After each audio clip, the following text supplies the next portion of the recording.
What do you think it feels like to be a hero? What does it take to be a hero? Is it being the good or compassionate? Or is it someone who foolishly follows orders from the higher ups? Well, no matter what it takes, in this story, a hero who once defeated a demon king dies due to traitors, and as a result, revenge is his only way to make them pay. This story begins in a kingdom called Kurz. A hero named Raul, whom the people loved, has finally killed the demon king, who's brought terror to everyone. However, instead of being treated as an honorable hero, he's seen tied up as he's now about to get his punishment. Wondering why? Well, it turns out that the royal princess named Victoria of the Kurz kingdom has grown to despise Raul for overtaking her popularity among people after defeating the demon king. She did give him a choice to marry her, and he should be spared. However, Raul declined the offer and is now subjected to execution.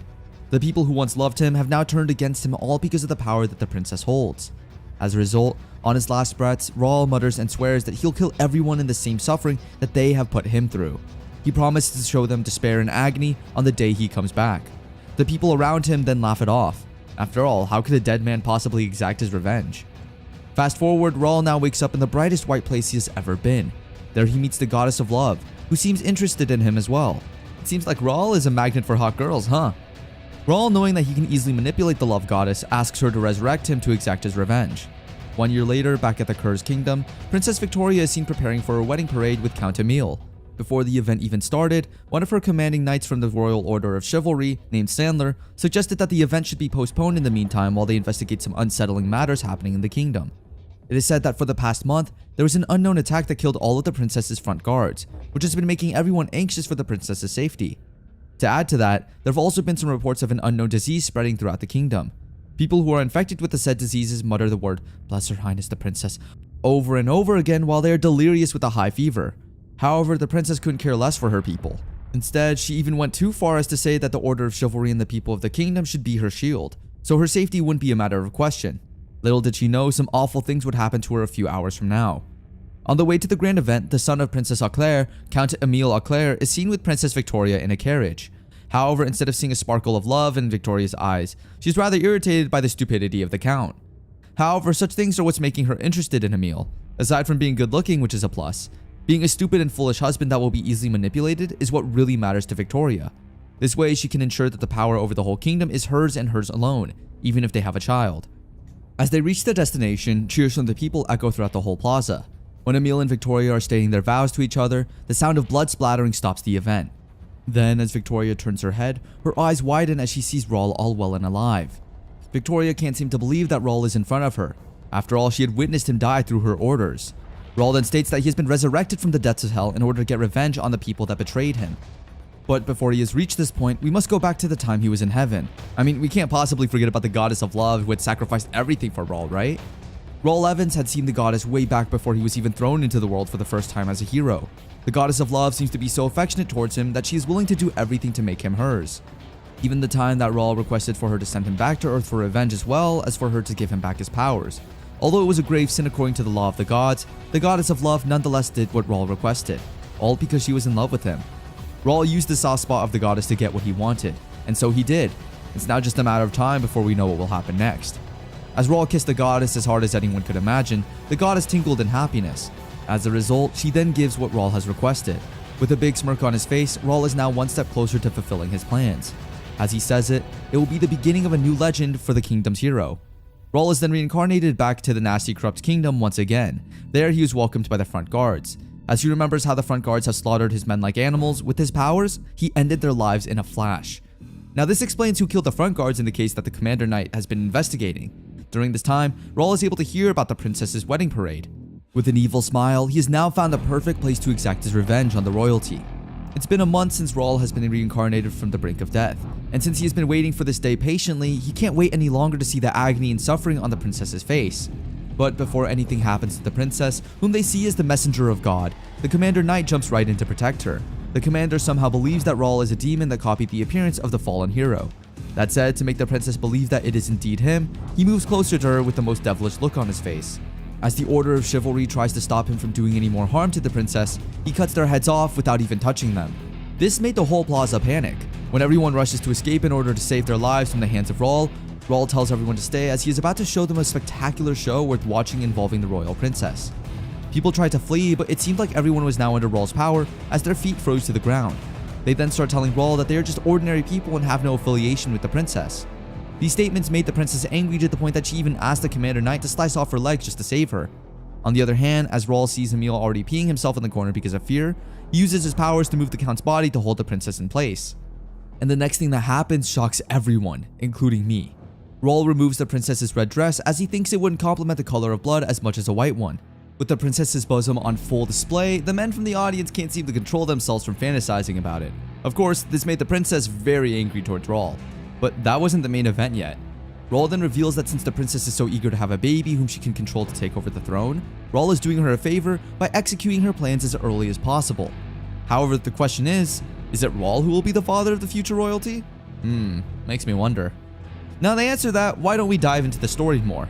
While the princess mutters the words that no lowly individual can possibly touch her sacred body, the Commander Knight then tells Rawl to face them honorably. This word brings a wave of unforgettable memories for Rawl. Just about 1 year ago, before Rawl went on the quest to kill the Demon King, he stayed in a village called Makale. There he was able to get closer to everyone from the old to the young. And since he'll be the future hero of everyone, almost everyone in the village is excited about his comeback after he kills the Demon King. However, since Princess Victoria is a freaking devilish woman after Rawl gained so much popularity and respect from the people, she orders her knights to kill and torture everyone in the said village, all for the sole purpose of getting Rawl's reaction. Although the knights thought the princess's orders were unnecessary, they didn't really have any choice. After executing the villagers in the most horrible way possible, Rawl was in deep shock as he saw the current state of his village. The moment that he set foot on the land, he was captured by the kingdom's knights immediately. Now back to the present, as this flashback starts rushing to Rawl, the Commander Knight can't seem to compose herself as she tries to explain her side, stating that they didn't have any choice considering that the princess's orders must be followed no matter what. Rawl then uses his magical powers to increase the volume of the commander's voice for the people to hear. At that moment, everyone in the plaza is now made aware of the awful things that the princess has done. It turns out that the princess made it look like Rawl killed everyone in the village to make the people in favor of her. However, it seems like, as the old saying goes, the truth will always prevail. But all this drama isn't enough for Rawl, so he controls the commander's body once more and uses it to punch the hell out of the beautiful face of Princess Victoria. Now, with all the bruises and swelling on the princess's face, no one could ever possibly recognize her anymore. But it doesn't stop there yet, since we're about to dive into the juiciest part. Just before the subjugation of the Demon King, one of the closest people to Rawl, his sister with her unborn child and husband, bids him farewell as he goes on the mission. Little did Rawl know that this would be the last time he would ever see his sister. To make things worse, it seems like Princess Victoria really wanted to irritate and emotionally torture Rawl during this time that she even personally escorted Rawl to the church, which is supposed to be the sacred home of God, now covered in blood. There, the scent of the church was reeking of blood and flowers. Flowers being what Rawl correlated his loving sister with. Now for the finale that everyone is anticipating, the princess will now atone for the sin of killing Rawl's sister. However, he can't just possibly kill Princess Victoria just like that. I mean, where's the fun, right?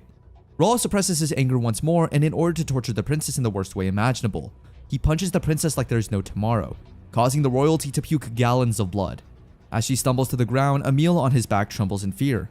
Everyone is watching as the great princess suffers excruciating pain. For the majority, to escape such agony, some of us usually beg for our lives or plead sorry. However, that wasn't the case for the princess at all. Rawl then tells her that she is just reaping what she has sowed, that this event is just retribution for her misdeeds and that he is just copying what she did to people.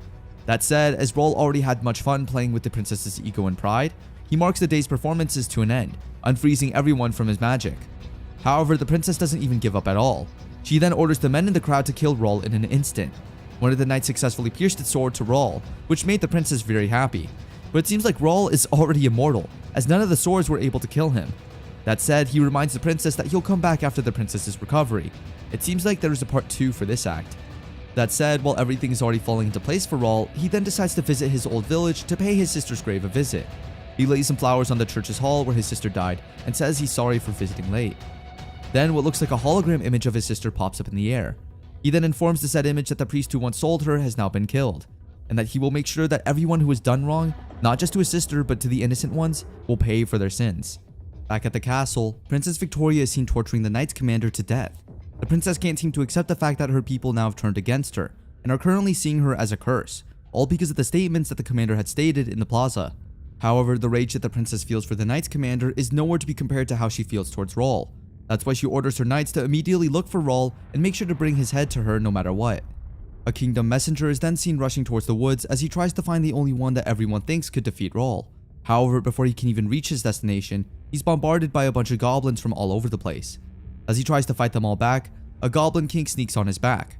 Caught off guard, the kingdom's messenger would almost die if it were not for a mysterious strong man who rushes in to help him. It turns out that the man who helped him is the same man he's looking for. He's said to be the greatest swordsman in the country. With that said, the second chapter, the Forbidden Carnival, has finally begun. Then we are taken to the swordsman's mansion. There it is seen that he is enjoying a meal with his lovely wife and 2 sons. Then a new servant asks the general what meal he would like to be served to the kingdom's messenger. Hearing such a question made the head servant panic, as he informed the general that the guy was a newbie.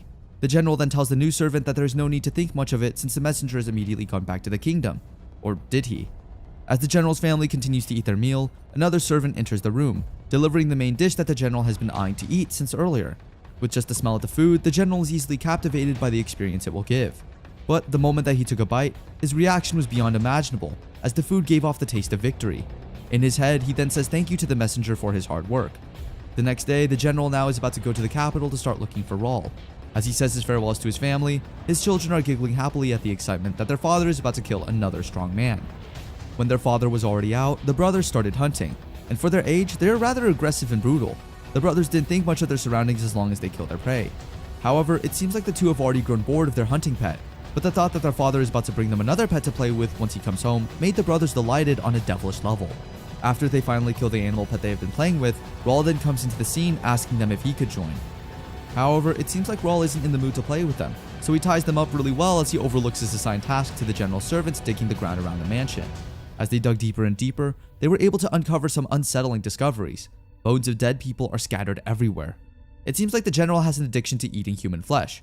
Even the poor kingdom messenger who thought he would be safe from the goblins got killed by the general instead. However, no matter how many times Rawl asks one of the servants to tell the truth about the general's evil doing, it seems like his mouth is completely shut, all for the sole reason that the general has been paying them a ton of money to cover up his nasty actions. While Rawl is busy trying to order the general's servants, the general's wife is seen lurking behind a building. She prepares her poisonous bow as she's about to use this to supposedly kill Rawl. However, the tables have turned for the general's wife, as she's now the one who is killed by the use of Rawl's magical controlling powers. Meanwhile, somewhere in the forest, Rawl made this hologram type image of the messenger that the general has killed to send a hint to the general that something bad has been happening inside his mansion and family. And just like that, the general has finally reached the mansion only to be welcomed by his wife's naked dead body hanging on a tree with her guts out and about. This made the general as furious as anyone could imagine. The general then asks for his sons. Rawl then assures him that they are well and is even the one who did the magnificent masterpiece on their mother's body. As the general swings his sword continuously, Rawl just smirks it off like nothing. Then, Rawl asks the general if the image of his wife hanging on a tree like a butchered animal reminds him of something called the Baden village, the hometown where Rawl grew up. In a flashback about many years ago, in the said village called Baden, Rawl with his sister and mother have been living their simple lives in the happiest way possible. Although their lives were not as lavish as others, they were a joyous family nonetheless. However, everything changed when what was supposed to be another happy day in the village turned gruesome and bloody. It is said that demons had attacked the village, according to the general, at least to what he has said to little Rawl that time. To make it worse for Rawl and his sister, they saw their mother hanged in a tree like a butchered animal with her guts hanging out of her body. With the anger he felt inside seeing his mother brutally and disrespectfully killed, Rawl's inner power was awakened at that time. So the general took him to the capital to be trained and owned. However, as Rawl grew up, he realized that the people he trusted were actually the demons who killed the people in the village and his mother. It turns out that the general had killed Rawl's mother and eaten her like he used to with his other victims. Since Rawl remembers such events, the general tries to emotionally attack him in hopes that triggering his past trauma will catch him off guard. However, such things don't affect Rawl at all. In fact, the unbothered Rawl even made the general even more furious. As a result, the general rushed in to attack him once and for all. The general is now about to start the fight with Rawl. But before that, since he's so worried for his sons, Rawl assures him that they are well inside the dungeon of the state, and that the only way for him to save them is if he is able to defeat Rawl. With a very furious look on his face, the general didn't think twice as he attacked immediately. He even stated that after he had beaten Rawl into a pulp, he and his sons shall feast on Rawl's body. With that said, the general immediately attacks as soon as he can. When he thought that everything was going great for him, he ended up getting cornered by Rawl. This time, Rawl then executes his attacks like there's no tomorrow. And with just a few swings here and there, we can clearly see on the face of the general that he is struggling immensely. However, the general seems to be so hard-headed that with such a low percentile of even winning, he still tries to attack Rawl with all his might. Rawl even jokingly gave him time to attack, but it seems like the general is just too weak even to do so. That's why Rawl immediately jumps into the finale of the fight as he cuts the general's hands off without killing him. Rawl even tells him that a feast will indeed happen later on. The general and his two sons are then seen sitting on their dining table, nailed in place by the magic of Rawl. When the general is finally woken up from his sleep, he's in great shock seeing his sons act strangely. As he furiously asks Rawl what the hell he did with his sons, Rawl then explains to him that he just copied what the general has been doing. It turns out that Rawl has found a drug that the general's wife's family has been making. He found it in the cellar when he was planning to tie the boys up. Inside the estate's dungeon, countless individuals are seen struggling with the drug. As a result, Rawl can't possibly spoil the fun. After all, the general's wife has developed the drug so outrageous in so many ways. And the fact that his wife's family is also prestigiously known to be great healers throughout the nation, Rawl can't wait to pay them a visit soon. Hearing such statements made the general angry since he probably already knew what would happen to his in-laws if Rawl were to go there. However, if I were him, I'd focus on thinking about his safety first, since Rawl is already at the end of chapter 2 and is about to start the third act. He then informs the general that the carnival feast has now commenced, and the ingredients he prepared for the feast are 2 lambs and a bull. To ensure the freshness of the meat, Rawl will cut them on the spot. He starts off by cutting the general's shoulders and frying them off like a steak. Then he moved to the thighs, which were tender and juicy. Even if the general cries for help as the excruciating pain starts to linger throughout his body, his screams wouldn't be heard by anyone. And to make things worse for the general, Rawl is now about to make his sons eat their father's flesh. The general then pleads to let him go, even with just his eldest son, who is the heir in the family. But it seems like Rawl has already decided to make the general's life as miserable as it can get, and let him meet the same fate as what he did to Rawl's mother. That said, for the finale, Rawl ended up killing the whole family in an instant. Now that he has already done his mission at the killer's castle, he shall now go and play with his next prey, which is the general's wife's family. At the Altman Resort National Pharmaceutical Research Institute, Dr. Renee Beneke is seen experimenting on live people as she tries to see how much of the body a person can afford to lose before dying. After playing with her human guinea pig, she puts their organs on display as a souvenir of some sort. She even starts wondering what would happen if she replaced a human's brain with a monkey's. Such a psychopath. She didn't even stop there. Young kids aren't even safe around her since she also uses them as lab rats. Although the kid tries to plead for help, it seems like Renee is already blinded by darkness. In a little while, the military commander advisor, whose name is Isekai'd, enters the scene to retrieve all the waste that Renee has piled up. The commander doesn't really care about whatever dark scheme Renee has up on her sleeves. For him, all that matters is the money that she'll pay him. On the other hand, the research institute supervisor, Lord DaCosta, then informs Renee that he wants to make a drug that will make soldiers immortal. This way, they won't be subjects that perish quickly from a painful fight. However, the problem is that immortals are hard to control, considering the power they hold. That's why Renee has thought of a plan to employ a drug that makes the soldiers destroy themselves after a set period of time. This way, they can still somehow control their human machines and raise the specimen's strength and have them annihilate the enemy without them thinking much of the consequences after. That said, Renee immediately started with the experiments. The supervisor's son, Johannes, also started to gather as many soldiers as he could for the testing of the formula. But it seems like much of the formula doesn't work the same way as Renee and the supervisor have been wanting. As a result, they ended up looking for more guinea pigs they could play with. It even reached the point that they started bribing villagers and lying to them that they could live in the estate if they did one thing. But we all know they ended up getting killed by the hands of these demons. When it finally reaches the time that Renee is able to formulate the ideal drug they want, they start executing the plans immediately the next day. While on the other hand, Rawl is now finally at the estate and is about to start his third chapter, which is playing with the brave, a hide and seek that ends in death. With the news about Rawl spreading havoc throughout the kingdom, and the fact that the Lord's daughter, the general's wife, has been killed on their estate, made everyone in the research facility scared for their life. Johannes then suggests to his father that they should ask the military to come and help them, since he doesn't really want to get killed like his little sister. Dr. Renee, however, ensures them that as long as they have the poison, Rawl couldn't possibly lay a finger on them. Lucas on the corner then speaks up about the warning letter that the royal capital has sent, and with all the things that are happening inside the facility, everything in the letter sounds more realistic now than it was before. Lucas then mentions how Rawl wanted to exact revenge on the people he'll target. This made the eyes of the three widen as if a flashback of wrongful memories started to flood their heads. When Lucas asks if there's a reason for the hero to target them, Dr. Renee is quick to respond that there is not. However, Johannes slips, which now makes the situation worse. Lucas now thinks that there might be a justifiable reason behind the hero's actions, but Dr. Renee added that Rawl is just a mere traitor that has gone crazy. However, Lucas doesn't believe any of her statements. He then added that if they were true to him, he would not be able to protect them from harm. Knowing that Lucas is the only one among the four who can fight in one-on-one combat with Rawl, the Lord then states their sin. It was all because of a drug that they had prescribed to the soldiers during the war. However, before they can even finish their conversation, a dead monster is climbing their windows. Of course, such a scene shocks them. During this time, Rawl then announces the game of hide and seek in which he wants the four to participate. Since the conversation earlier was cut short, Lucas then asks again if the soldiers that the Lord mentioned earlier are the hero's beloved men, his supply soldier comrades. The Lord then reasons that they simply prescribed performance-enhancing drugs, but the side effect was so lethal that they ended up killing everyone in the group. That said, since that day, Raul has never stopped thinking of the possible way he could kill the evil people who mercilessly killed his men. Lucas then asks them if the person is safe in the facility. As they remember that, they rush towards the safe room to look for it. However, it seemed like they were already late. Meanwhile, a while earlier, Raul is seen on the first floor having quite a stroll in the hallway, trying to formulate how he will possibly execute his plans. He even took the general's bones with him and manipulated them to serve as his assistant. As a natural reaction, everyone on the ground floor was in a panic, considering the wanted deadly killer was now with them. To make them even tremble in fear, Raul orders the general's bones to attack the researchers without completely killing them. It seems like Raul has better plans for the researchers' bodies. He then gets the poison that he took from the safe room and makes every single researcher drink it. As a result, they ended up becoming the same monsters they had been experimenting with making. Now that Raul has already executed his plans to turn everyone on the ground floor into this ugly-looking weaponized human, it will be just a matter of time before the over 100 researchers on the ground floor self-destruct. That's why he will now move into the second phase of his plans. But before that, he makes sure to have fun while it lasts. He punches and kicks some of these low-life human monsters who see his beloved men as trash and unworthy of respect. They literally took a taste of their own medicine. With the rage he is feeling for his fallen men, Raul makes sure to play with the corpses until the end. Turns out that Raul has just recently looked into the wrongdoings of the other researchers while he was doing a preliminary inspection.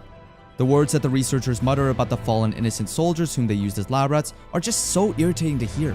They don't have respect and dignity toward other people, which makes Raul boil up in anger.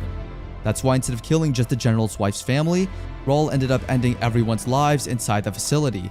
After all, of all the 231 people inside the research lab, not a single one of them had a decent soul.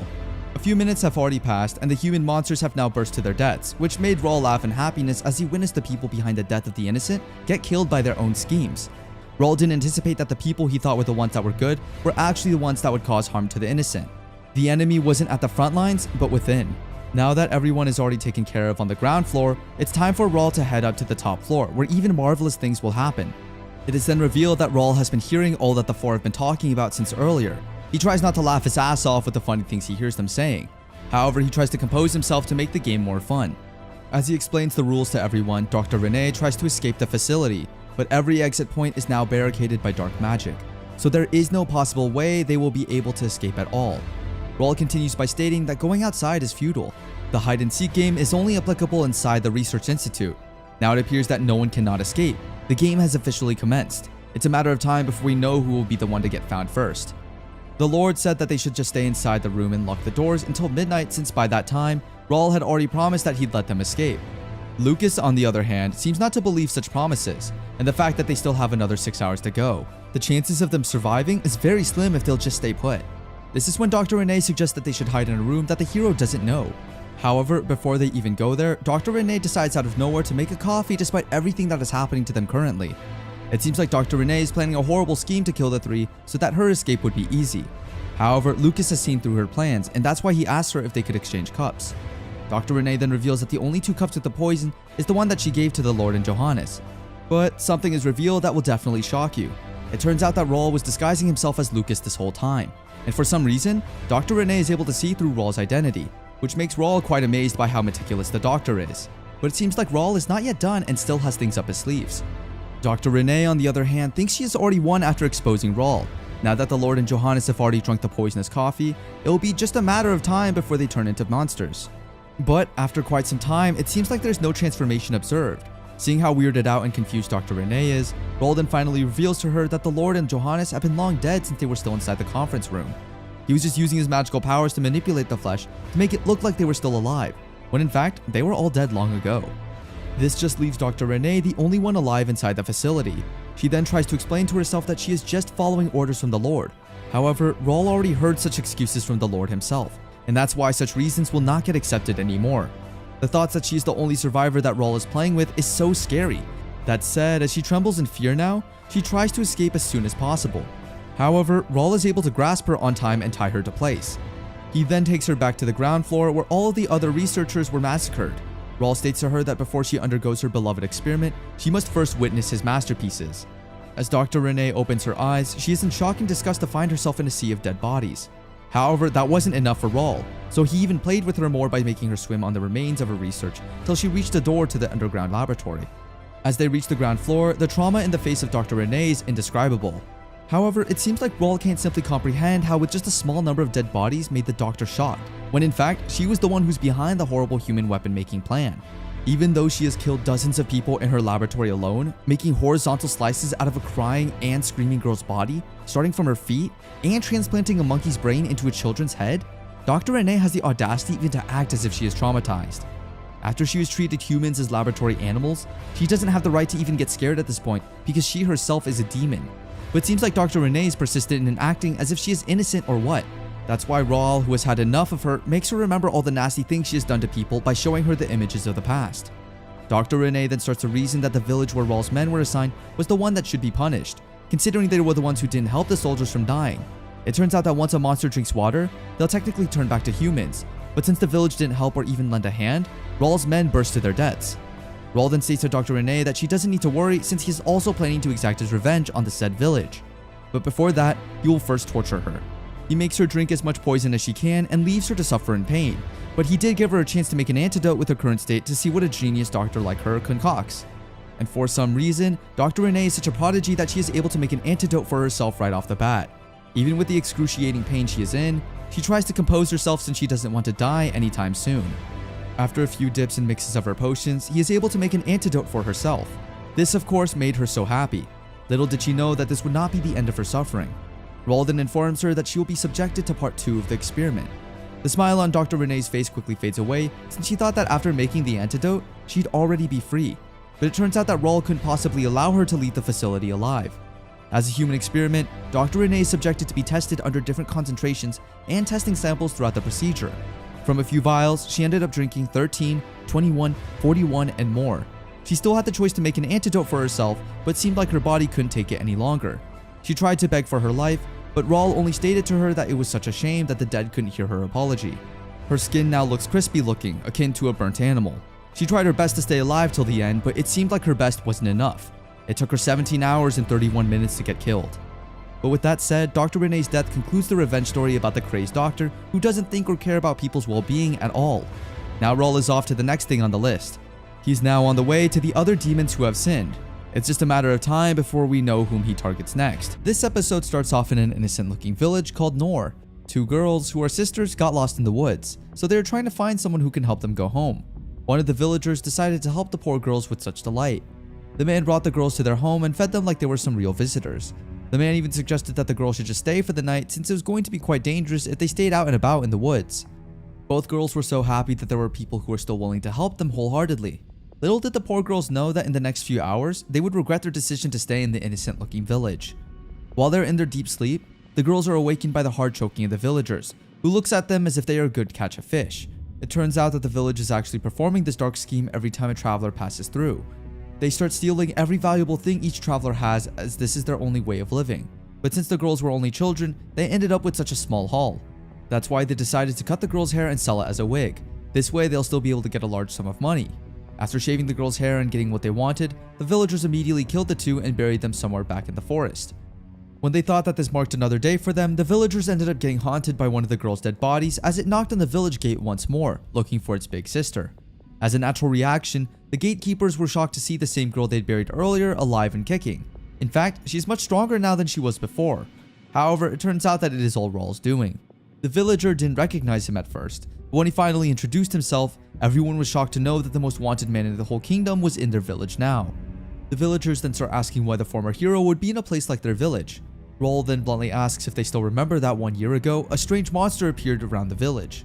But it seems like the villagers are trying to deny such claims. That's why Raul decided to remind them of what happened on that same day. Before the Demon King was defeated, a number of demon monsters had been bringing terror to people, especially in the slums. One day, many children were killed in a rural area in the kingdom due to 2 demons who heartlessly and brutally tortured them for fun. One group of children is ready to face their deaths when one of the demons decides to play with them first. He gets one of the children and lifts it up, stating that the kid's friends should look at how he will torture the poor kid. Without even thinking twice, the demon ended up removing the kid's eyeballs like it was nothing. Thankfully, before things got out of control, Raul is able to come into the scene to save the leftover survivors. Raul then asks some of his comrades to help the other kids as well by providing them with first aid. However, it seems like the kids are still a bit angry at the fact that a hero like Raul is late in saving them. Maybe if Raul got there earlier, many people might have still been alive. The kids wish that if they had the same power and strength as Raul, they would pour all their might to ensure that everyone is safe and alive. Crying their hearts out for the loss of their friends, the kids think that they are weak and will always be. However, Raul tries to comfort them by saying that he used to be like them as well. His mother got killed by nasty monsters alongside his whole village, and that experience is what made him who he is today. He added that to become stronger, they should make sure to be dedicated each and every day. To make it even more memorable for the kids, Raul also handed one of them his dagger, which had been with him through his battles. This way, the children will stay dedicated and motivated to protect everyone. A few months have passed by since Raul saved the children from the slums. They're now well and happy as they're about to become brave soldiers in the future. But before they start with their first ever big journey as junior cadets, it is seen that Johannes from the previous episode starts distributing the fatal drug to the poor kids. And since they are just children who are naive of the true harsh color of the world, they end up obeying what Johannes has told them. As a result, in an instant, they ended up transforming into that monster's form. With much agony and pain, the children tried to look for help in neighboring villages, one of them being Nor. They tried their best to assure the people of the village that they'll harm nobody. However, it seems like the villagers were not technically scared of that. When the children ask for water they can drink so they can transform back into their human form, the villagers just laughed them off, stating they should pay any amount of money before anything else. With all the water resources they have inside the village, the villagers still opted not to help because of their greed. As a result, the innocent children who had dreams of protecting everyone in the kingdom burst into their deaths. And what makes things far more gruesome is that the villagers even had the audacity to steal from the dead. They even got the dagger that Raul had given one of the children. That said, with all of their crimes exposed, the villagers now one by one try to state their own reasons. Most of them stated that they were just following the chief's order. However, Raul doesn't accept such an explanation. After all, no matter how they plead, no single soul can ever escape the crimes they have committed.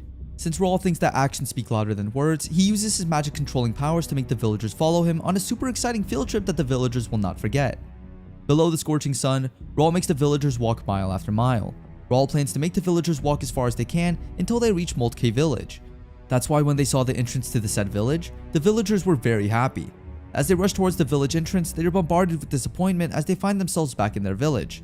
Some of them already know that Raul might have been using magic to trick them. Walking for long hours below the sun makes the villagers so thirsty. I mean, who wouldn't? But no matter how thirsty they are, they haven't reached their goal yet. And as a result, they will once again go through another breathless journey to the Moltke village. Raul even tries to provoke everyone by drinking a refreshing bottle of water. The villagers' chief even begs Raul for 1 cup of water. However, Raul has already turned heartless toward evil people like them. It is said that the destination for the field trip is the mining village of Moltke, which is near Nor village. However, in this fun field trip, they will always be sent back to the starting location the moment they see the goal. The scenery that the villagers have been seeing is something that Raul made with illusion magic. But in reality, the villagers have just been going in circles around Nor village. It's technically a field trip with never-ending suffering. One of the villagers then begs Raul just to let the kids go, even if just the kids. One villager then starts stating that making a kid suffer like this is just heartless. Raul is then quick to respond that if it's a game of who's more heartless or not, the villagers have already won. That said, Raul then erased the kids from the picture by melting their bodies one by one. The villagers were obviously in shock and despair as they saw their children die. However, little did they know that Raul couldn't do such horrible things to an innocent child. In fact, the real children are still in the village but are confined by the barrier spell Raul has made to ensure they'll not leave. On the other hand, the kids that Raul melted in front of the grown-ass villagers were just illusions. Then finally, the whole group reached Moltke village. Now some things are about to happen that everyone didn't anticipate. The front guards in the Moltke village are in shock as they see a group of people coming their way. They first thought that they were monsters, but as the Nor villagers came closer, they were able to see the clear picture of how pitiful the villagers looked now.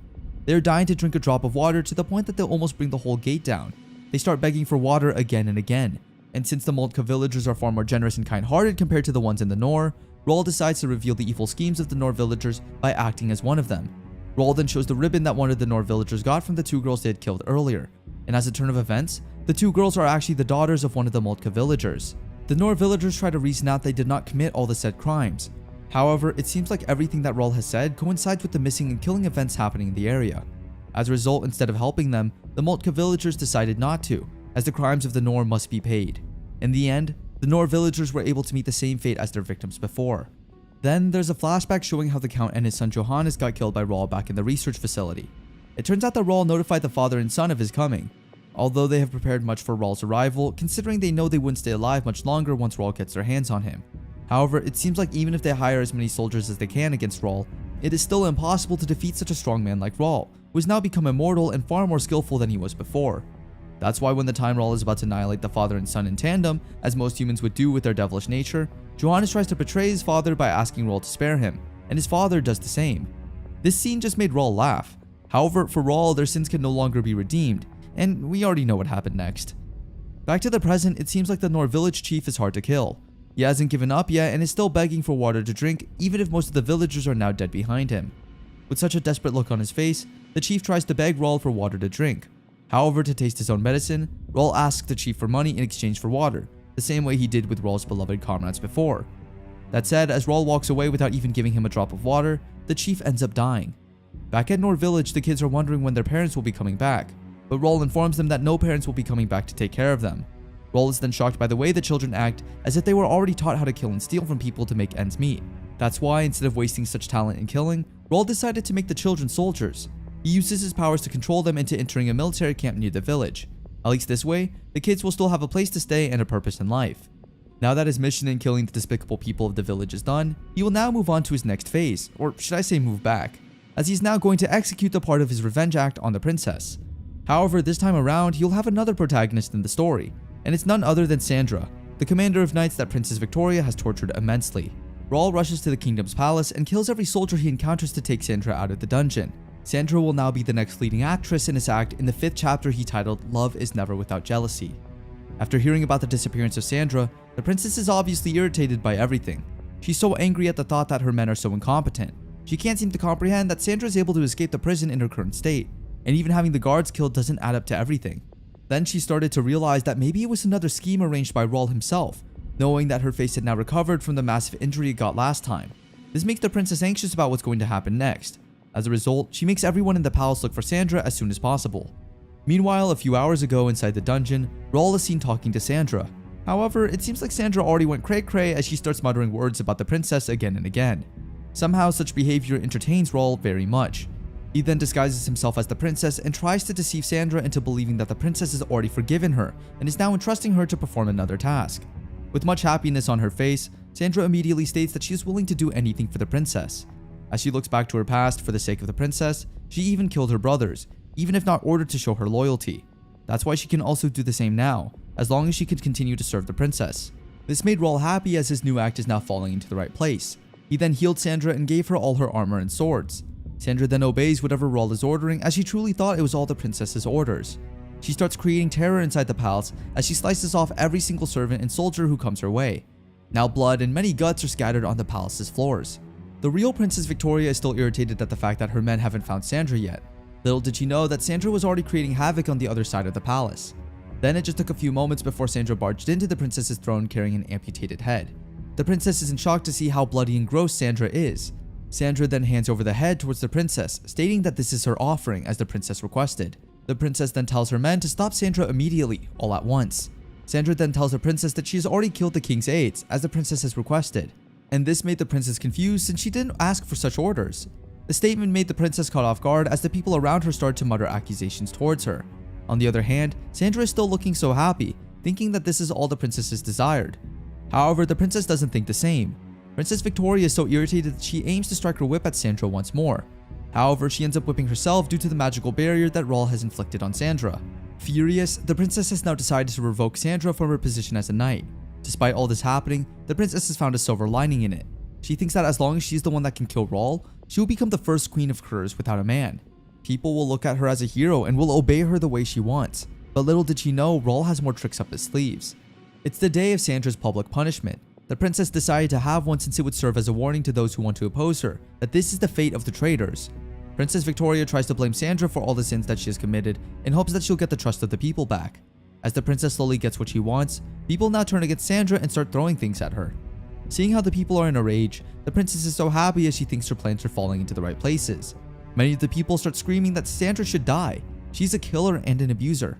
Sandra tried to explain to herself that everything she had done as a knight was for the people, for protecting everyone. However, it seems like the people of the Kurs kingdom are as evil as the princess. They just started laughing off and torturing Sandra even more instead of listening to her. To make it worse, the princess also orders the other knights to throw Sandra into the crowd. Since they can't really execute her due to the protective barrier Raul inflicted on her, the princess just decides to let Sandra's weak body get feasted on by lustful men in the crowd. As Sandra screams because of the harassment she is going through, other women in the crowd just stand and watch as men touch her body as if she is a mere toy. The princess just laughs devilishly, watching how the men drool on Sandra. Then out of nowhere, Raul comes into the scene, now marking the start of another exciting act. For some reason, the princess doesn't seem to be in fear at all. Rawl, on the other hand, seems to see how nostalgic it is to see men purging on Sandra the same way it was the last time with Princess Victoria. Rawl just laughs at the way that the people are acting as if they're the most virtuous people in the world. That said, as Rawl is already in the mood to start his act, he starts off by introducing the new main actors and actresses in this chapter. He starts by announcing to the people the new full lineup of traitors he wants to include in the grand event. These are Archmage Wendell, Saint Christiana, Dame Sandra, and of course, Princess Victoria. He starts off with a backstory about Archmage Wendell. Wendell was Rawl's comrade, whom he thought of as his own brother. However, during the time that Rawl's sister and the people in the village are killed, Wendell reveals that he is one of the traitors who want nothing from Rawl other than the power he had at that time. Wendell honestly stated to Rawl that he never thought of him as a comrade or a brother. Rawl was just a mere imbecile to Wendell. Wendell was also closely affiliated with the attacks that killed many of Rawl's loved ones. That said, back in the present, Wendell tries to tell people about Rawl's killings these past few days to try to make the people choose which side is indeed in the wrong. Wendell also started to lecture Rawl about what's right to what's wrong. Like, the audacity. Gosh. Rawl, on the other hand, almost laughs at the fact that Wendell can't even say these words to him personally, and just sends an illusion. Hearing this made the princess shocked since she herself wasn't aware that Wendell had just sent an illusion of himself. However, Rawl is not yet done introducing his main cast. Rawl is now about to introduce Saint Christiana, whom he picked as one of the traitors in his past life. However, Christiana is quick to respond that she isn't a traitor in the same way that Rawl thinks. Although the saint didn't directly harm Rawl in any form, she was still the one who instigated the princess. For a saint, Christiana was a rather perverted one as she tried to talk many dirty thoughts to the princess about Rawl. It turns out that the princess has some lustful thoughts about Rawl that she doesn't want anyone to know except Christiana, and these fetishes started when the saint started inflicting thoughts on the princess that the Lord wanted Rawl and the princess to be united, since this was the only way the princess could have Rawl.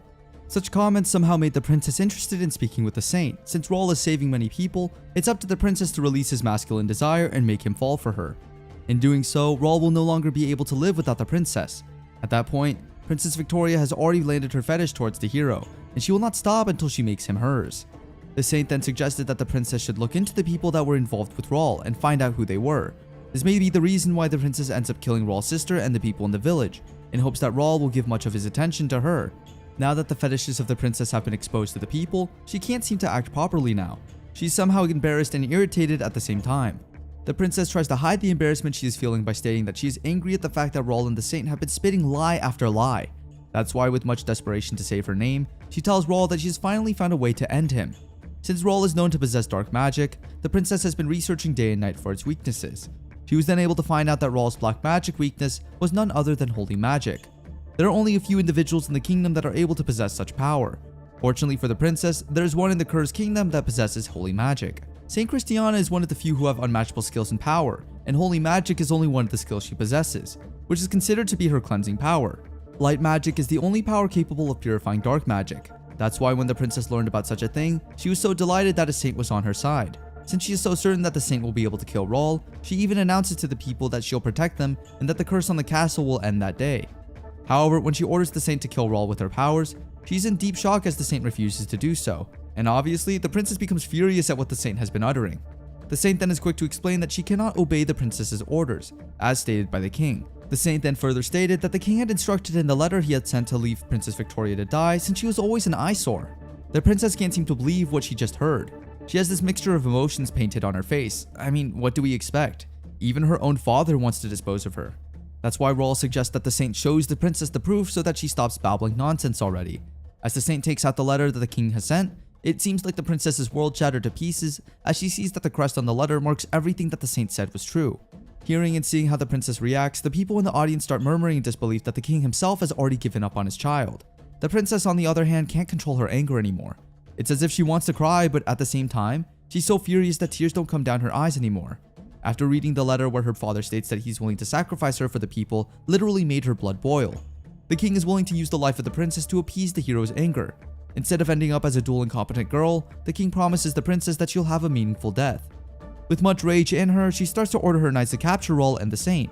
However, it seems like the knights need to obey the king's orders above the princess's. Now that no one is on the princess's side, even her soldiers have turned their back on her. The stress kinda transforms her fresh look into this beast-like human one. Rawl can't contain his laughter as the crowd also starts to say their hatred towards the princess, knowing that the brat has no more power over them. However, the princess can't seem to tell the truth. She keeps on insisting that she's the only child of the king and the rightful heir to the throne. She's considered to be the gem of the kingdom, so no one would be able to replace her. But that ambition comes crashing down when Rawl informs her that the king already has 3 more children from his concubines. It seems like the king also has no trust in his daughter, and he even needs to resort to a secret plan just to make sure that Princess Victoria doesn't take over the kingdom. Hearing all this is the turning point for the princess. She now looks like a lone wolf in the woods, and Rawl just can't seem to stop laughing at how pitiful the princess is now. The most beautiful face in the entire kingdom of Curse looks like a filthy beast now. The crowd starts saying harsh words towards the princess, stating that she is worthless now, and that they are simply obeying her against their will since she's the daughter of the king. Now that everyone looks at her as if she's nobody, there's still one person in the kingdom that is still loyal to her. It's none other than the Knight's commander Sandra. Even though her body is now so weak, Sandra tries to climb into the stage and joins the princess in her toughest times. However, it seems like the princess doesn't want her to come closer, but the love that Sandra has for the princess is beyond imagination, and it's painful to see how she has sacrificed a lot for the brat. Sandra wants to rescue her from her suffering. However, it seems like the princess doesn't want to be rescued. While they're on stage, Sandra, for the first time, has finally confessed her love for the princess. Since Rawl still has control over Sandra, Sandra unexpectedly stabs the princess, but not in a lethal way. This is then followed by the slashing of Sandra's neck. In the end, both of the protagonists have made quite a spectacular show for the people to see. Since Rawl can't possibly allow Princess Victoria to die just like that, he drags her to a place where he keeps all the dead bodies of the people he has taken revenge on. This place is so sacred to Rawl that it now serves as his sanctuary. He then crucified her beneath the moonlit night, to torture her and make her suffer the same way she made innocent ones suffer for her fun. Rawl gathered as many wild animals as he could. As the animals rushed towards the princess's body, they start feasting on her flesh like there was no tomorrow. They eat slowly and thoroughly, which makes her suffer even more. Wolves are now devouring her flesh and the ravens gouge her eyes. But despite such pain, she won't die, as she will suffer lasting agony. On the other hand, as Rawl wanders his eyes on his collection, he sees that there's still more space where he can add people that he plans to take revenge on. Now it's just a matter of time before we know who his next target is. 1 month later, in the enslaved demon internment camp, Archmage Wendell and a man that looks like Rawl are seen with the man who's in charge of the demon enslavement. The man that looks like Rawl seems to be frustrated at Wendell for some reason, and we'll know the answer as to why later on. Meanwhile, at an arena in the Kingdom of Curse, the real Rawl is seen chilling while he watches what seems to be a fight. With that said, the 6th chapter has now finally started, entitled The Enslaved Demon Rebellion. In the country of Curse, the castle of Auerbach, the king has called for Rawl himself. With a big smile on his face, Rawl enters the palace happily and is ready to meet the big boss of the country. It seems like the king would just like to ask Rawl if he enjoyed the show he was watching a while ago. It turns out that it was actually an execution banquet for the thousands of former heroes who have burned villages with General Brown. The king is hoping that the lives of the useless objects can at least entertain him, but it seems like Rawl wasn't entertained at all, so he opted to take the liberty of teaching them a real show. That's why the whole banquet was a bloody mess. People started killing each other and even some executed people against whom they had no grudge. However, Rawl thinks that the people of the country itself are crazy enough even to reach that point. But the king thinks that Rawl is far crazier than anyone, so Rawl asks how the king concluded so. The king then states that the evil of committing unimaginable cruelties is something only Rawl is able to do. The king also opened up about the rumor that someone pretending to be a hero is hunting demons near the frontier. This made Rawl somehow interested, knowing that he was at the capital the whole day. There was no possible way that he could be in 2 places at the same time. The king then informs Rawl that the said imposter really looks a lot like Rawl. Then one of the ministers of the king suggested that it was still too early to conclude that the man was actually an imposter. However, after stating his opinions, Rawl kills him unexpectedly. The king then somehow remains silent about the rude behavior of Rawl, and instead even states that the minister is wrong. This made the king's servant shocked. The king then moves right back into the conversation about the imposter. He informs Rawl that the imposter is working with Archmage Wendell, whom Rawl has treated as a close comrade before, and some man named Cameron Allingham. The king wants Rawl to teach the two a lesson since they've been selling demon slaves all they want. Rawl then agrees, considering the fact that he already had a grudge against Wendell. That said, Rawl immediately traveled to the land of Curse, territory of the demons of Hollerbach.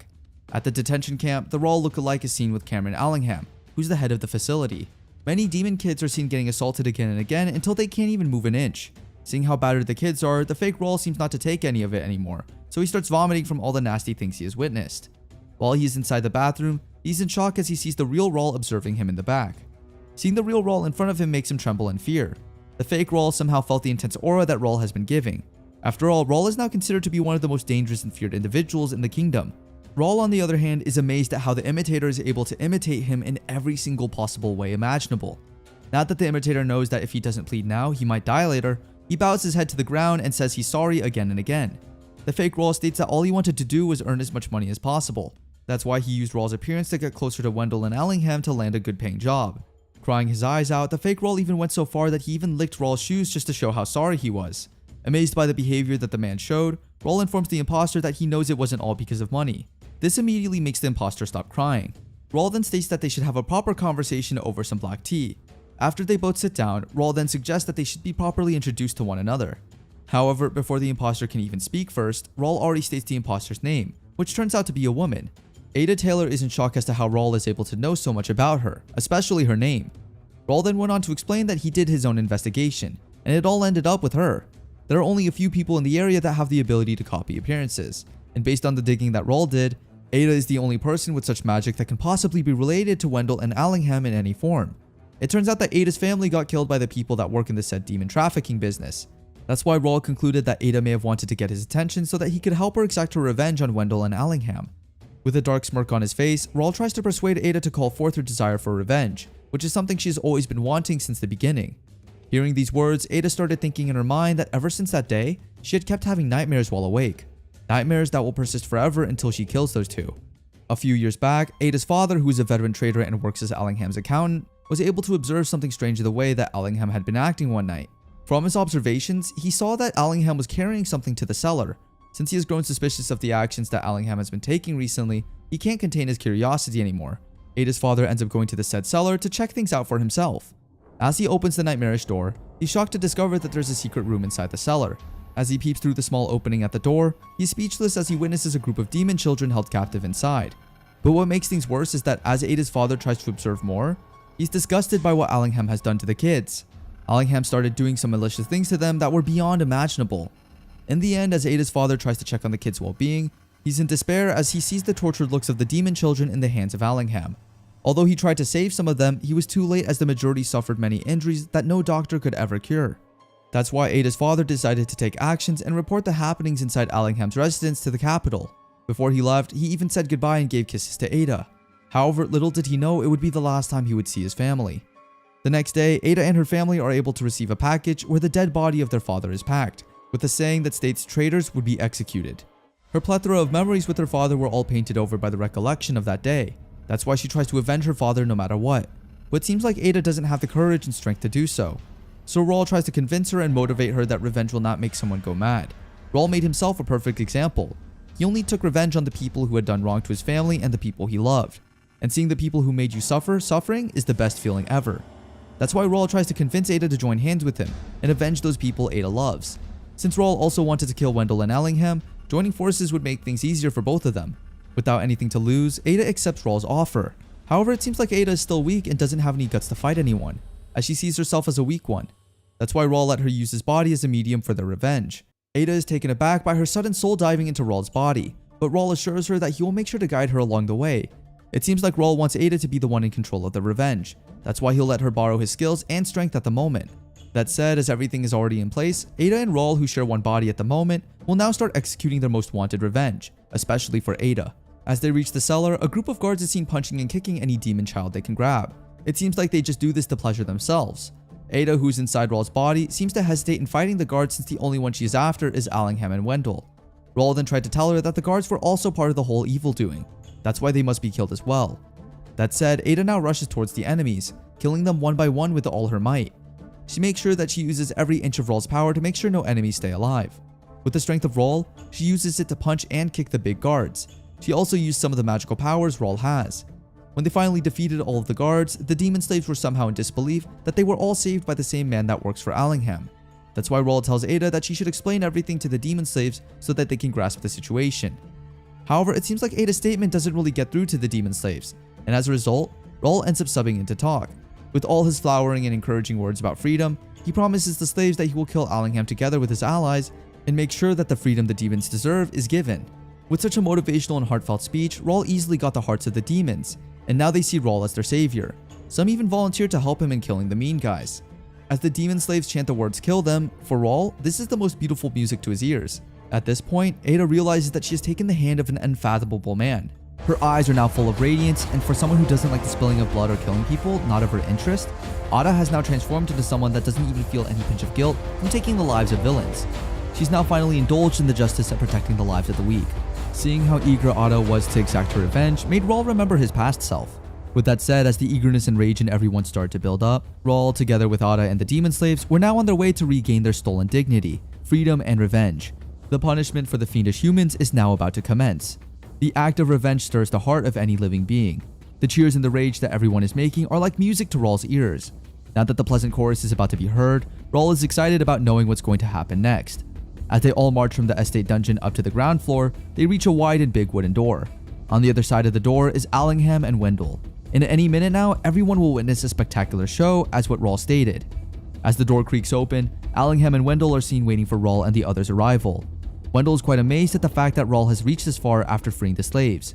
It seems like there's no hint of worry seen in Allingham and Wendell's faces. But one thing is for sure, they wouldn't be like this after a while.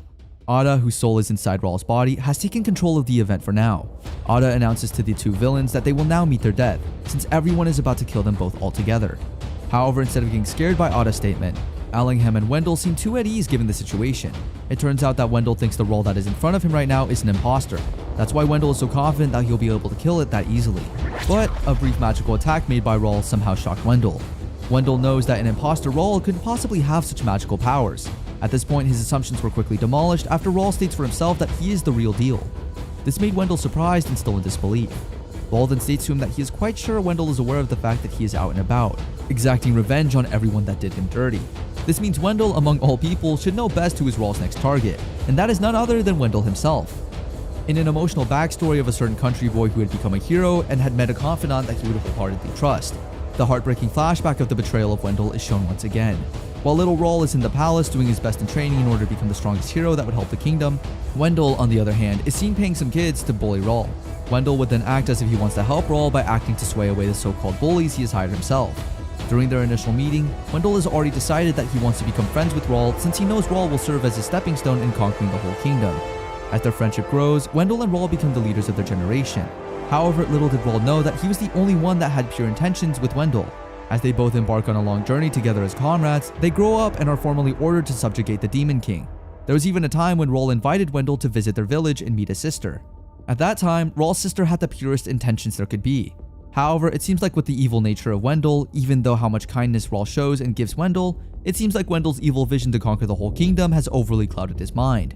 Even with the fact that Rawl's sister even asks Wendell to take care of her little brother, without forgetting to remind Wendell to also take care of himself, Wendell still manages to think of nasty things to do with Rawl's sister when they get back. That's why, even though Wendell knows how excited Rawl is to meet his sister's baby and is happy at the fact that their family is growing, Wendell still manages to betray Rawl in the most hurtful way imagined. Rawl, on the other hand, has never doubted his friendship with Wendell back in those days. After all, he couldn't think of any reason to think that Wendell would betray him. Rawl honestly thought that Wendell is a one-of-a-kind confidant to him. That's why Wendell's betrayal was really heartbreaking for Rawl.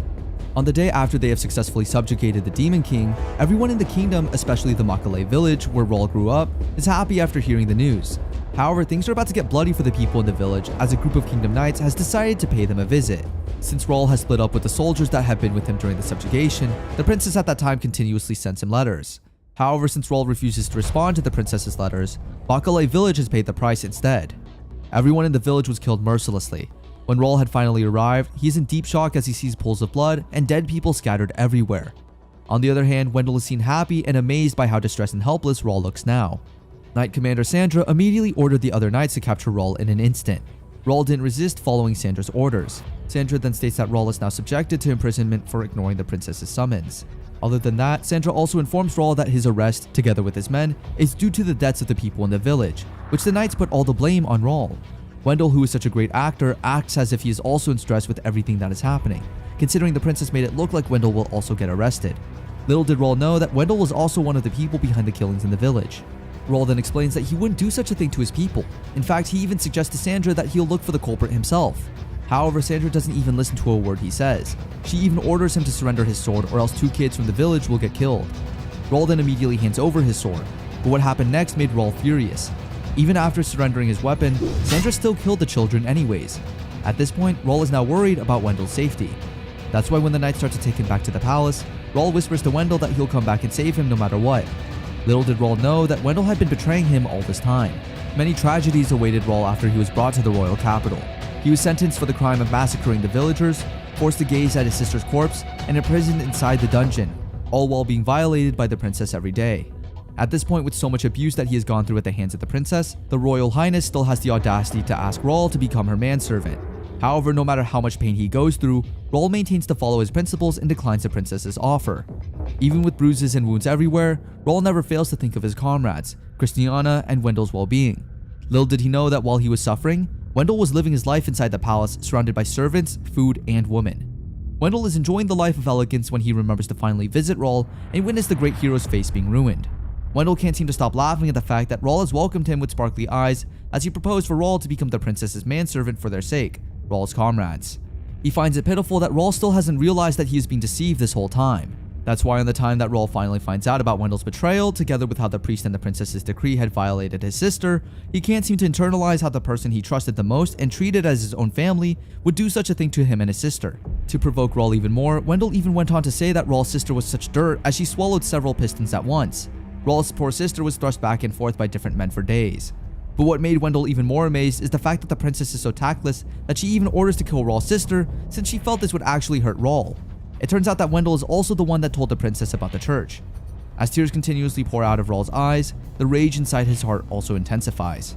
Raul tries to remove his chains. However, it seems like the princess made sure he wouldn't since the chains used to restrain him are specialized chains known to be indestructible that are only used for demons.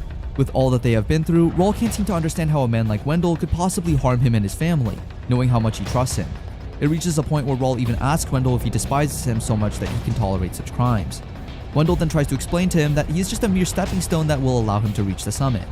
Wendell honestly stated that this is the only reason why he has wanted to get closer to Raul since the beginning. For Wendell, the most important thing in the world is wealth, influence, and fame. He strongly believes that with Raul by his side, he will reign at the summit of the kingdom. That's why when Wendell sets his eyes on Raul for the first time, he knew that he must successfully manipulate Raul into subjugating the Demon King and becoming the hero of the land. This way, he'll be able to obtain fame. However, after the Demon King is defeated, Raul is now Wendell's main problem. Fortunately for Wendell, the princess has offered him to do a job that pays well that also works in his favor. When he finally decided to make use of that plan, he never expected that Raul would actually fall for the trap. Now, since Raul is already out of the way, at that time, Wendell still requires more money, and the merchant Allingham would be the one that would help him acquire that much. This is the first time that Raul learns about Allingham's slave business. It is also revealed that Wendell is the one that told the princess about Raul's execution. With that said, back to the present, Wendell has been given the privilege to seat the front row as the revenge game starts.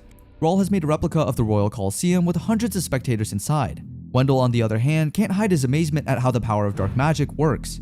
Raul happily welcomes everyone inside his magically generated Colosseum. He tells everyone to enjoy the spectacle to their heart's content.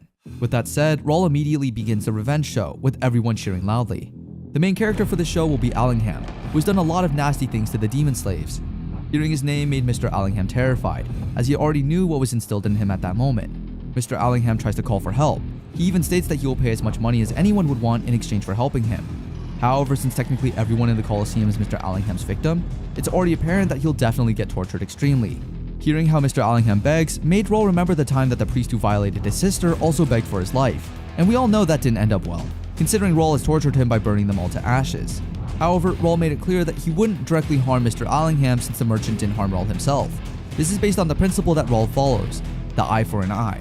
That's why instead of himself, he will entrust the revenge to Ada, whose soul is currently inside his body. Other than that, since everyone inside the Colosseum, except for Wendell, are demon slaves who've gathered in hopes to gain revenge on Mr. Allingham, Raul will allow them to relish in Allingham's suffering up close. With that said, Ada has now started to move, aiming for an attack on the merchant. Mr. Allingham then screams for help, specifically to Wendell, who has turned his back on him like he always does. Now that Wendell has also betrayed him, Mr. Allingham has no choice but to suffer such painful revenge. Raul then calls on the demon slaves who have been tortured, molested, and harassed by the perverted merchant. Some of them want to gouge the man's eyes and drown his eye sockets in alcohol. Some suggested that Mr. Allingham would be stripped naked and drenched with hot water until his whole body turns crimson red, while some simply want to beat him endlessly until he is covered in bruises. With all these punishments in mind, Raul guides Ada by making her chant a spell that will create numerous torturing devices. Using this device, each and every demon slave gets a chance to make sure Mr. Allingham gets what he deserves. However, scrubbing his body with torn brushes ain't enough for the victims. Since he had castrated the majority of the male demon slaves he captured, the slaves have also decided to do the same thing to him. As everyone chants their excitement in making Mr. Allingham's life even more miserable, Raul decides to create another torture device that will make Mr. Allingham's castration experience even more painful. Considering the perverted merchant has defiled and killed countless demons, it is already natural that the victims made his death even more painful. But before that, his dirty pistol should be cleaned first. As Mr. Allingham's balls get cut off, everyone inside the Colosseum cheers in happiness. Afterward, Allingham's former slaves continuously exacted their revenge on him one after the other. As planned earlier, his eyeballs were gouged, his skin burned by heated metal, and his limbs severed. Rahl, who had been observing Ada's improvement in her revenge skills, can't seem to contain his amazement at how splendid Ada has become in such a short time. However, the revenge show hasn't stopped there yet. Now it's time for Rahl to exact his revenge on Wendell. When Rahl asks him if he enjoyed the show, Wendell is quick to respond that it was such an extremely interesting farce. Now that it is all over, Wendell is planning to take his leave and go on to do his thing. Rahl then responds to him, asking what he's talking about. Rahl then tells him that he is the next protagonist in the show, so there's no way he can leave the Coliseum anytime soon. This statement made Wendell shocked, as he clearly remembers the then hero Rahl has always abided by the rule an eye for an eye. But it seems like Wendell's world is shattered to pieces when Rahl states how naive Wendell could be, thinking that he's the same hero as he was before. Rahl then questions him if he honestly thinks that the person standing right in front of him is the same hero he knew before. Rahl doesn't deny the fact that if he was the same person as he was before, it's certain that he'll probably abide by the rule earnestly. However, since that hero has been long gone, Wendell should expect to go through the same torture and agony as the innocent people they mercilessly involved in their evil acts. Hearing this makes Wendell terrified. As a result, he immediately escapes the magical Coliseum using his own Archmage magic. As Wendell reaches the outside, he himself can't seem to believe that Rahl has grown so much from being such a crybaby to someone so fearless. However, Wendell is confident that his magical powers are far more advanced and honed than those of Rahl. Now that Allingham is dead, Wendell is planning to hassle some nobles and restart the business. He wouldn't really have such a hard time considering he got plenty of pawns. But before thinking of that, he must first need to find a way to deal with Rahl's dark magic. As he starts to think about his plans, he's in deep shock when Rahl pops out in one of the bushes, not allowing him to escape. That said, Wendell is taken back to the magical Coliseum in an instant. As they enter the magical Coliseum, Wendell is confused as he wanders his eyes. He notices a number of noble faces. That's when Rahl explained that since the show would be starred by Wendell the Great Mage, having some of the people that look up to him watch the show would be fun. That said, on the other side of the Coliseum are the demon slaves, while the other side accommodates the nobles. Now that everyone is paying attention to him, Wendell couldn't possibly show how terrified he was at that moment, knowing that if he did show any weaknesses, his pride as a powerful mage would meet its downfall. As the fight happens between the insane Revenger's dark magic and the Archmage's white magic, everyone is closely anticipating to see which one will reign supreme. Wendell made the initial attack, and as his flame trick engulfed the whole of Rahl, Wendell honestly thought that he had already won, as Rahl showed no signs of movement. However, as Rahl shows himself with no scratch whatsoever, everyone in the audience gasps in both excitement and shock as the fight continues to intensify. When it was Rahl's turn to attack, he made sure to suck up all of Wendell's mana as much as he could, leaving Wendell with no bullets to fight. This made the nobles in the audience wonder if Wendell is indeed strong as many stated. Some even try to convince themselves that Wendell must have been hiding his true power in order to trick Rahl into thinking he is weak. Hearing this made Wendell fake a smile, trying to hide the embarrassment he was feeling inside, as he knew that none of the nobles' words were true. On the other side, this statement made Rahl think of something fun to do as well. Since the nobles really wanted to see the so-called true powers of Wendell, if there are any, Rahl has decided to help Wendell unleash it. Rahl first takes the first step by stripping Wendell's clothes, then provoking his rage even more. However, no matter how hard Wendell tries, his strengths are just no match for Rahl. That said, since Wendell is already stripped naked, it's now time for the great Archmage to have a scrub-a-dub-dub time. Most of the audience still looks pity on him, worrying about his well-being. This made Rahl question that despite being such an absolute scumbag, Wendell is quite the popular one.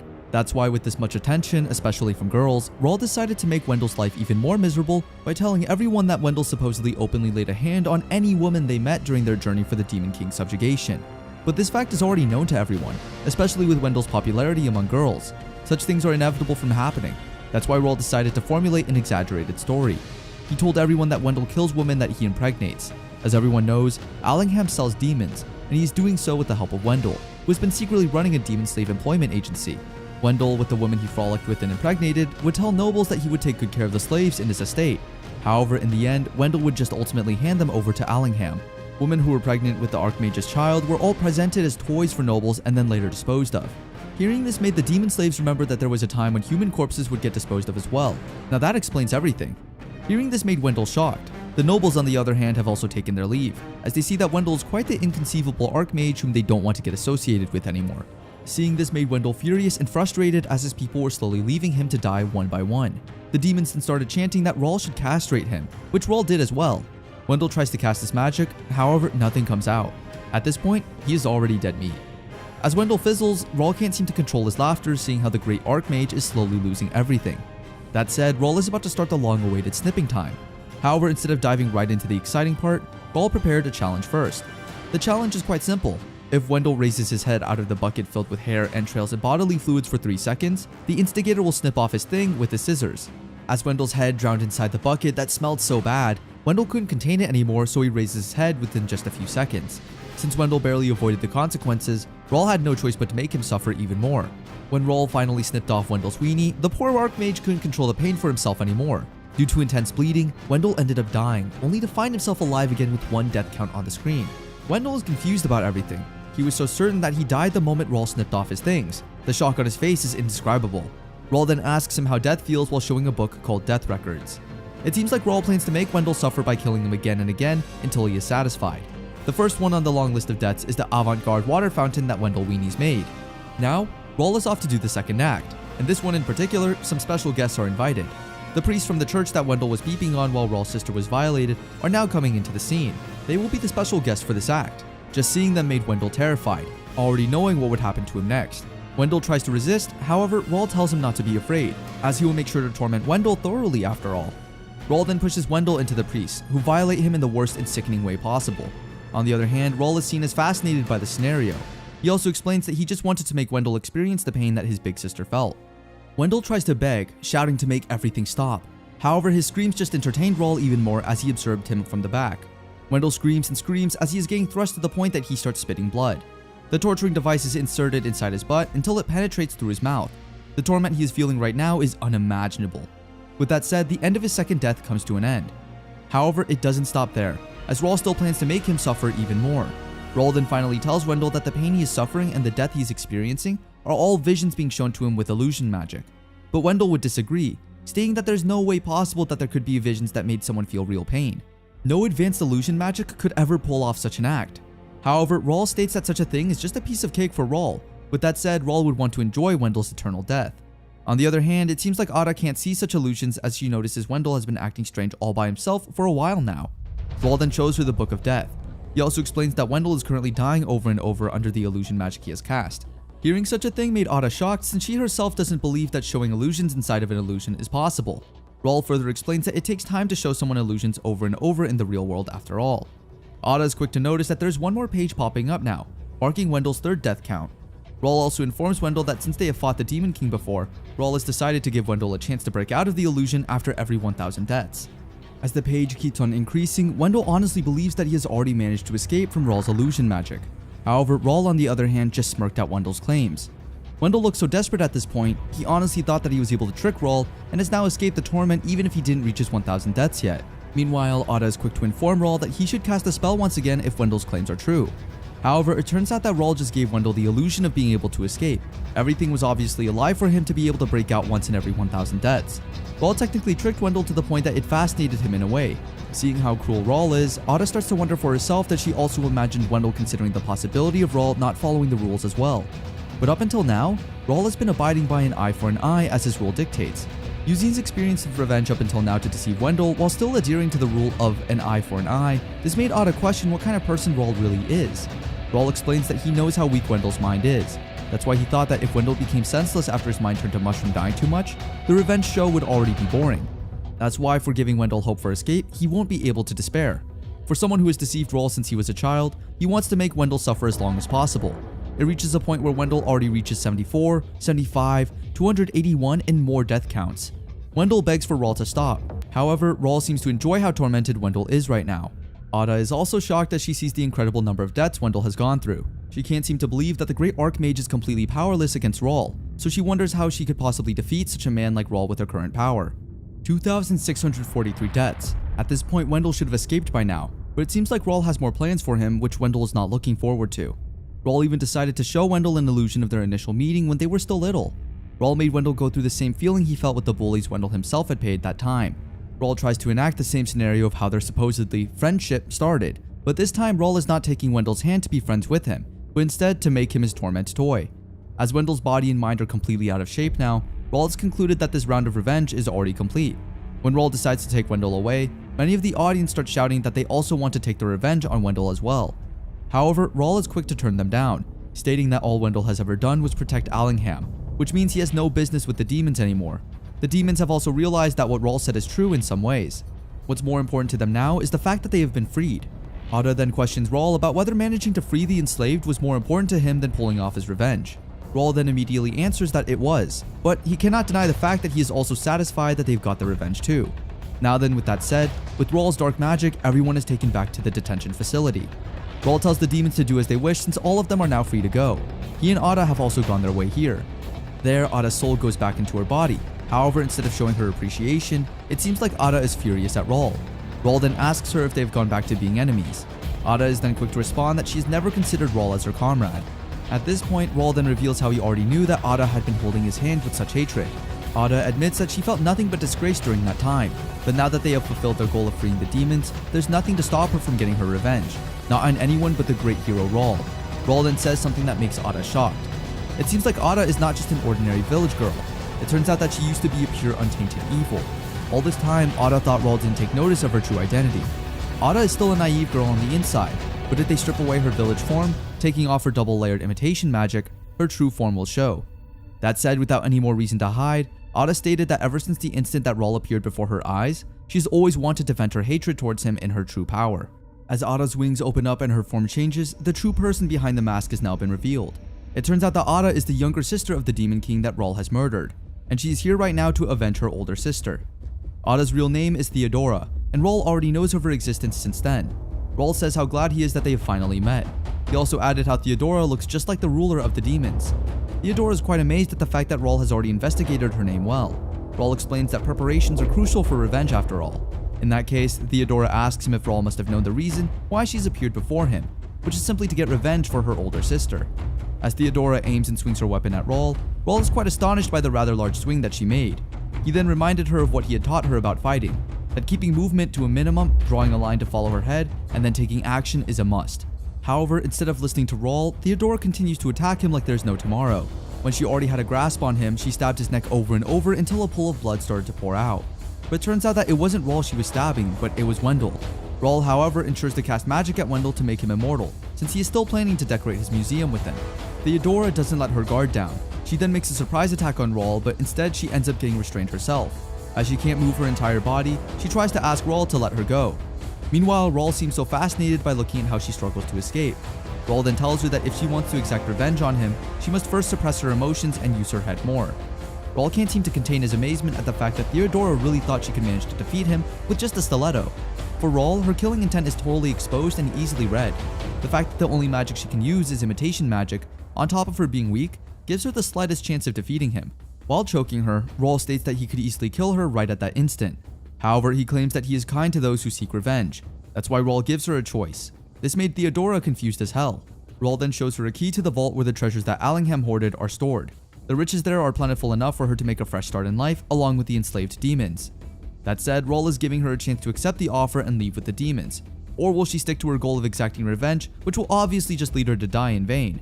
Now it's just a matter of time before we know which one tickles her fancy. The reaction that Theodora makes reminds Raul of his past self. The uncertainty in her eyes is so evident that Raul has decided to tell her that having a big sum of money will give the enslaved demons another chance in life. Since no matter what angle they look at it, even if the demons are freed from slavery, they won't be able to get anywhere in life with their current financial state. Raul tries to help Theodora in making a logical and practical decision. Raul also wondered what happened to the Ada girl that Theodora had impersonated. Raul asks if she's killed her in order to impersonate her to exact her revenge. With a teary eye, Theodora states that Ada was the one that saved her.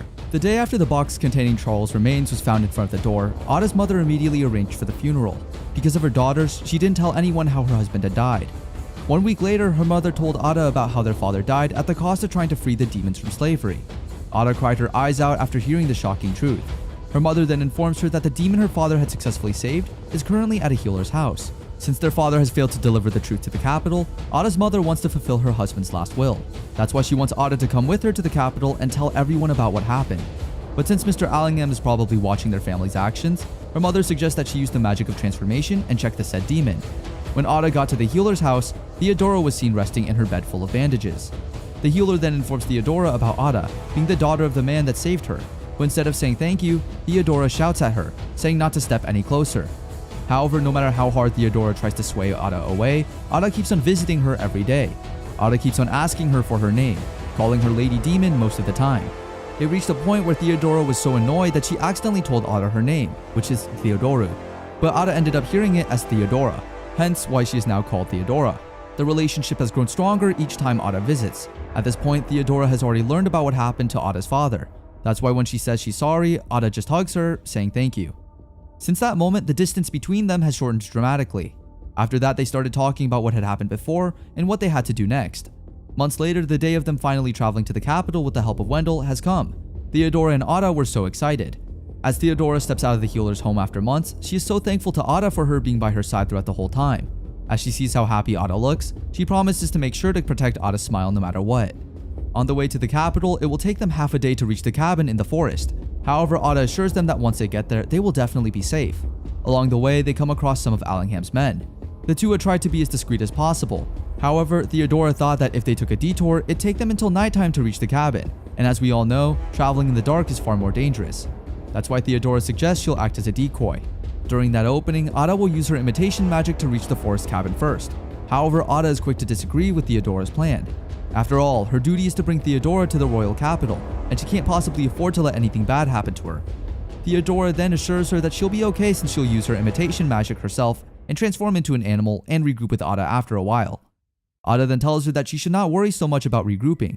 As Ada wonders whether her father got flustered because of promising to return back home for her, Theodora then tells her that that wasn't the case at all. At that point, Theodora finally noticed the deep injuries that Ada had gone through. After all, Ada was still a little girl who had also lost a loved one just like her. However, Ada would always maintain a smile for her. That's why Theodora thought it must be her turn now. That's why instead of promising to come back, Theodora just tells Ada to take good care of each other's lives. With that said, they parted ways. As Theodora tried to shake off the bad guys, Ada went her way to the cabin. When Ada arrives, she's welcomed by Wendell. However, as she enters the cabin, there's a shocked look on her face. When Theodora finally arrives as well, she herself is shocked to see Wendell together with Mr. Allingham. As she enters the cabin the moment the two leaves, Theodora cannot explain the emotion she's feeling at this time. She sees Ada together with her mother and little sister all dead on the floor. At that point, Theodora has promised to take on Ada's place and avenge the innocent involved in Mr. Allingham and Wendell's crimes. Going back to the present, Rawl is quite fascinated by Theodora's story. The victim's exact revenge for her savior is so heartwarming. However, Rawl has no time to waste anymore since he's off to his next destination. That's why Theodora must make a decision now. Even though it'll stomp on her pride, Theodora decided to take the key for the sake of her people. That said, Rawl bids her farewell and thanks Theodora for exacting his revenge. 2 months later, a trial involving the dependent Christiana Alcott commenced. That's all we have for today. Don't forget to subscribe so you'll be notified if we upload part 7 of the series. Until next time, bye! With a big smile on his face, Rawl greets the Royal Highness, the King. He then informs the king that he has already dealt with everyone, from the imposter hero to Allingham and Wendell. However, it seems like the king wants to know all the details too. Rawl then did as the king asked. The king is amazed at the pleasing methods Rawl used during the murders. Rawl, who is proud of his actions, even wishes he could send footage of the incident directly to the king's brain so that he'll be able to witness all the acts himself. The king also quickly asks what happened to the demons captured. With a big smile on his face, Rawl reveals that he incinerated all of them along with the facility.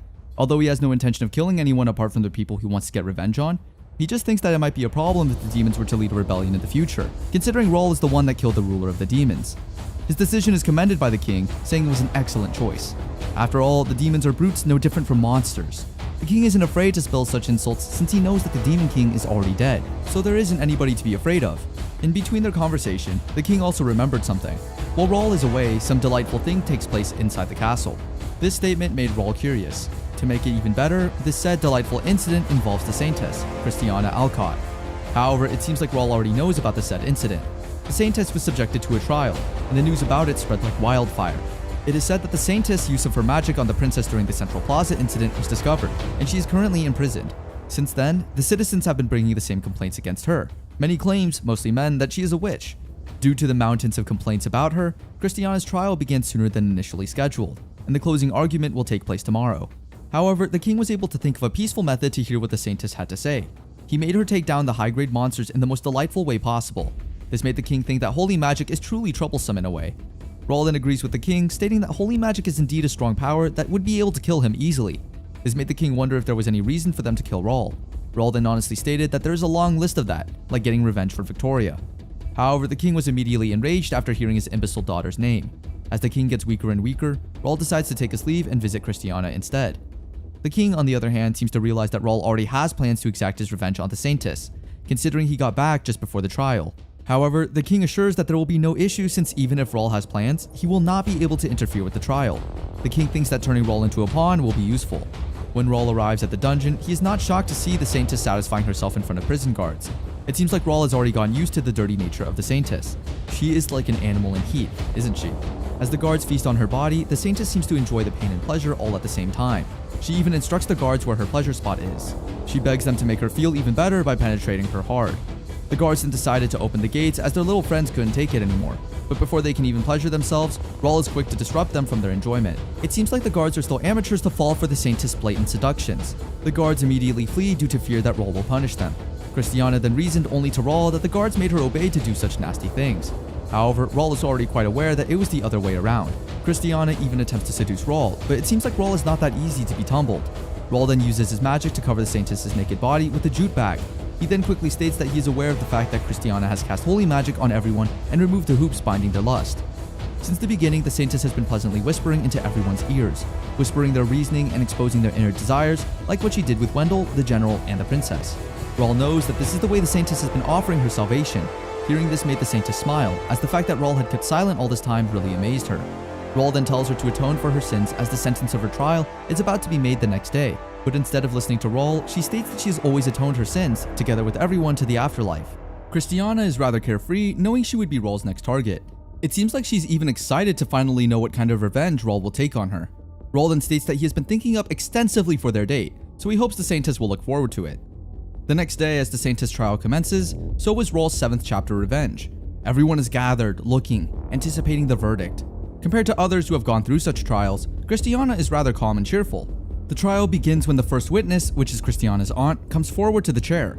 Her aunt bluntly states that Christiana is a fearsome child. She added that Christiana brainwashed her parents and drove them to commit suicide and declared that she did so for the salvation of their souls. While her parents burn themselves to ashes, Christiana just watches them meet their death while she giggles with happiness. Christiana doesn't have the heart of a human. That's why people now have been calling her a witch, since that better suits her identity. Then the second witness, who's a soldier, enters the scene stating that Christiana seduced his comrades. She would go around gazing at the men, calling them out while she shook her hips. The said soldier secretly watched the bizarre scene that unfolded that day. His comrades who swarm around Christiana suddenly begin killing each other like maniacs while she still enjoys pleasuring herself using the soldiers' dead bodies. The soldier then explains that the reason why he couldn't denounce her at that time is that he feared for his life, knowing that Christiana is of high status. Then a third witness enters the chair, this time as a priest. He states that Christiana is a devil wrapped inside a human's body, as she's the devil that overthrew an entire country. Christiana tempted an innocent woman who is a fiancée of a prince of a country. After hearing the whispers of the Saintess, the innocent woman has turned depraved and mad. She then conceived a child whose father was unknown. This made the prince angry. As a result, the prince ended up killing the entire royal family and then afterward killing himself. Now with the loss of the royal family, the entire populace gradually left the country. However, instead of atoning for her sins, the Saintess reasons that her acts as a saint were all done for the salvation of the people. Her statements make Rawl amazed. Then, a lawyer for the Saintess tries to rebut all the testimonies that the witnesses made, stating that the Saintess has nothing to do with the deaths of the people they have mentioned. All that the Saintess did was talk. After all, the actual people involved in the case are already dead, so outsiders like the witnesses can't simply supplement the trial. But when Christiana's team thought they'd already won, Rawl jumped right into the scene serving as the fourth witness. He's quite excited to finally torment the Saintess, who's not afraid of death herself. But Rawl is quite sure that the scheme he has up ahead, the Saintess will surely scream not with pleasure, but by pain. After taking his oath, Rawl immediately informs everyone what kind of person the Saintess really is. On the outside, she seems gentle and pure. She behaved like a Saintess and was popular with everyone. However, behind the scenes, she just preyed on people like the soldiers whom she healed using her holy magic. Christiana then expresses that she never thought Rawl would be so lowly, returning for the sake of exacting revenge on her. Christiana truly believes that her godly whispers to the princess that later on ended up killing the old Rawl was Rawl's salvation. The Saintess states her disappointment at the fact that Rawl left heaven just to exact his revenge.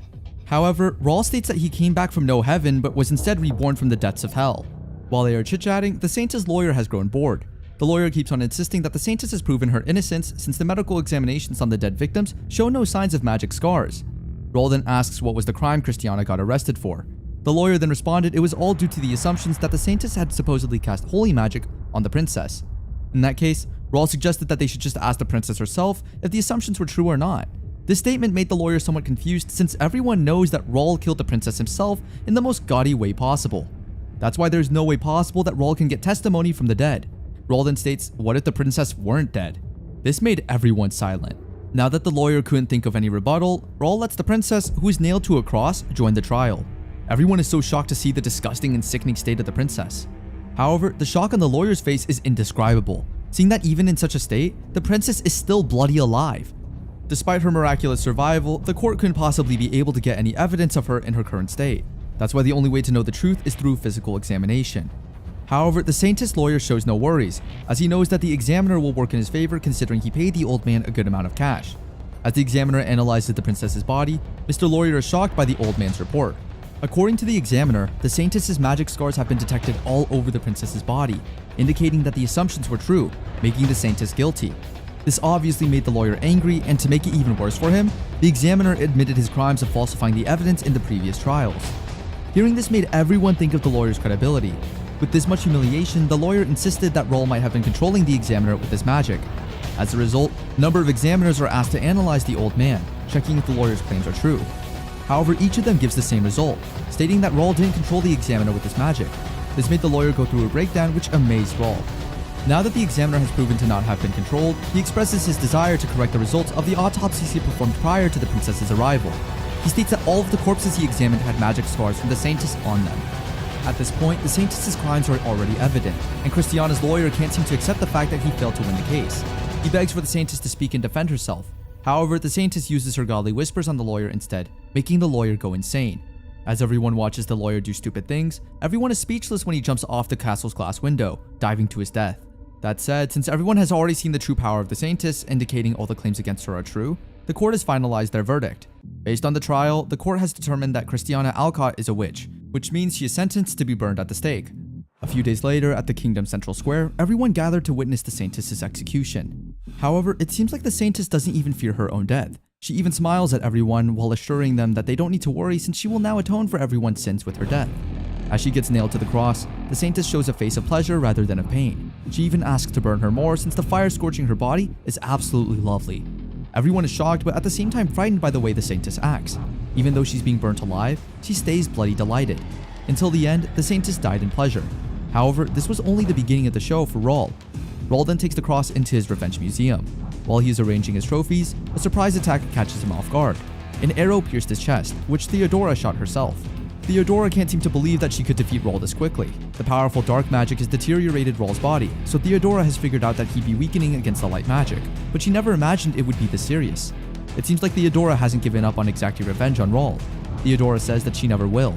Ever since the day Raul marched into the royal castle and took away everything from her, Theodora has always been dreaming of her big sister, which is like torture to her. It turns out that the Demon King has died protecting Theodora. That's why Theodora really aims to kill Raul no matter what. Raul then challenges her to do it right now. Theodora then ties him up, saying that she wants to kill Raul the same way Princess Victoria did in his past life. Theodora then gets her stiletto blessed with light magic, similar to the arrow she just used earlier. As she's about to stab him to his death, it seems like Theodora is starting to have second thoughts as she remembers the time that Raul helps her free the demon slaves. However, the pain inside her overflows to the point that she is able to stab Raul to his death and watches him until his last breath. 5 days later, as Raul's body slowly rots, Theodora can't explain why, but even after exacting her revenge on Raul, she still doesn't feel the same way as she did back then. In fact, she's feeling even more in pain now. Meanwhile, Raul is back in the White World, now for the third time. The goddess of love then welcomes him once again. The goddess looks so worried, but Raul assures her that he is fine. In fact, she looks like she's in much more pain than he is. It turns out that after she fulfilled Raul's request to be resurrected, her left arm was sacrificed as compensation. Since in the realm of the gods, everyone should act according to the laws. This made Raul wonder who makes these set laws. The goddess of love then states that each law in the realm is determined during the deity assemblies held by the gods. But that's not what Raul is aiming for.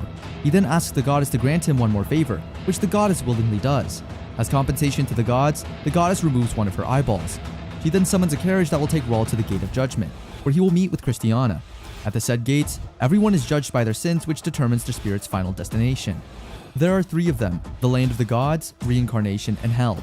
It is determined by converting every person's karma and character while they are still alive to a numerical value. Around 90% are reincarnated and the rest go to hell, and only a few percent of souls are able to reach the land of the gods. It is also said that after a spirit passes the gates of hell, it will never see the light of heaven for all of eternity. However, despite knowing this, Raul decides to go to hell no matter what. All of the preparations he has made until now will allow him to enter hell in no sweat. And for those who are wondering why he would do such a thing, it's just simple. He wants to exact his revenge even if it means he'll need to go to hell himself. Since for Raul, it is for the sake of revenge. He couldn't care less whether his light is taken from him. What's important to him is the conclusion of his revenge. As he reaches the gate of judgment, he immediately sees Christiana. The Saintess is shocked to see Raul in such a place. Raul then reasons that he died for the sake of fulfilling his promise of taking her on a date. Christiana, being the perverted girl that she is, immediately hops on the carriage, excited to reach the place Raul has arranged their date in. As they reach the gates of hell, Raul immediately informs the Saintess that this is the place their date is about to take place. The Saintess is quick to decline Raul's plans, stating that a being like her shouldn't enter such a place where Highness people go. The Saintess keeps on believing that God is waiting for her in the realm of the gods, so she must hurry in an instant. Raul then tells her that all he wants is to verify whether the Saintess' so-called faith and salvation are genuine. The Saintess just keeps on smiling, insisting that her salvation is indeed true, and that's why she cannot possibly go to hell. Raul then makes a wager to convince the Saintess to enter the tormented place. Raul states that the people Christiana have indulged in pleasure to provide salvation should be enjoying a life of happiness in the realm of the gods. That's why, to check whether the Saintess' claims of saving everyone are true, Raul asks her to join him in checking hell themselves. If they have ascended to the realm of the gods, it means that the Saintess wins, and she will be granted a wish Raul must fulfill. With such an offer, the Saintess couldn't possibly say no. She even already starts thinking of things she wants to do with Raul. When they got inside, Raul was amazed to see how daunting hell looked, just like what he had imagined it to be. When they arrive at the place where the execution ground for lustful people takes place, Raul remembers to look for someone he knows that has been a victim of the Saintess' godly whisper. During their preparation for the Demon King's subjugation, Raul had other mercenaries other than Wendell. For the first months of the training, all of his men were motivated to help and protect the innocent. However, when the time came that the Saintess joined the hero's party, everyone seemed to lose their will and become unmotivated all of a sudden. One by one, Raul's mercenaries leave the party, all due to the Saintess' lustful godly whispers. Now that they have reached the place of execution where people who indulge in lust fall to, the Saintess is in disbelief as she sees one of the men she supposedly saved through salvation getting punished for his sins. But instead of admitting that it was her fault that this man is seen being tormented in such a place, the Saintess acts like a fool, like she wasn't one of the reasons for the man's suffering. She even told Raul that she didn't know what the man had done, but it seemed to be that he was just one of those miserable people who were not granted salvation after committing so many sins. But inside Raul's head, this man is thrown to hell all because of the Saintess' doings. The Saintess then asks why he would think that it was all her fault. Raul then tells her to look at their faces closely. However, the Saintess probably can't remember any of them since she only did it with them once. That's why, to help the Saintess remember for herself, Raul lends her his magic. In the memory that Raul has shown the Saintess, it is seen that different men are feasting on her body while she screams in pleasure. Everyone desires the Saintess, without her doing anything. The Saintess keeps on saying that as long as these men feast on her, they will definitely reach the realm of the gods. But it seems like they feel they are in heaven already. On the other hand, the Saintess in the present doesn't admit to her doings even after seeing the said memory, claiming that the men in hell are not the same as those she had pleasured on earth. That's why Raul makes her look at the men's faces once more. As she looks closely, she finally realizes that Raul was right all along. The Saintess' face is undescribable as she remained frozen in disbelief. When she snaps out of her thoughts, she then states that it's cowardly of Raul to show her a fake scene, claiming that Raul is trying his best to beat her even if he goes as far as doing something like this. However, Raul used her statement against her when he stated that the moment she asserted that the whole thing was fake, it meant that she had some memory of the said events. Otherwise, she wouldn't be able to know whether the scene was real or fake. The Saintess then reports that the men's faces look familiar to her, but they are not the same people that banged her before. She then added that if they really were the same people, she had nothing to do with their sins since what happened to them was from lust. Instead, it is for salvation considering she is the one chosen by the Lord. The Saintess keeps on fooling herself into believing that the pleasures she gives are for salvation, not for her own sexual desires.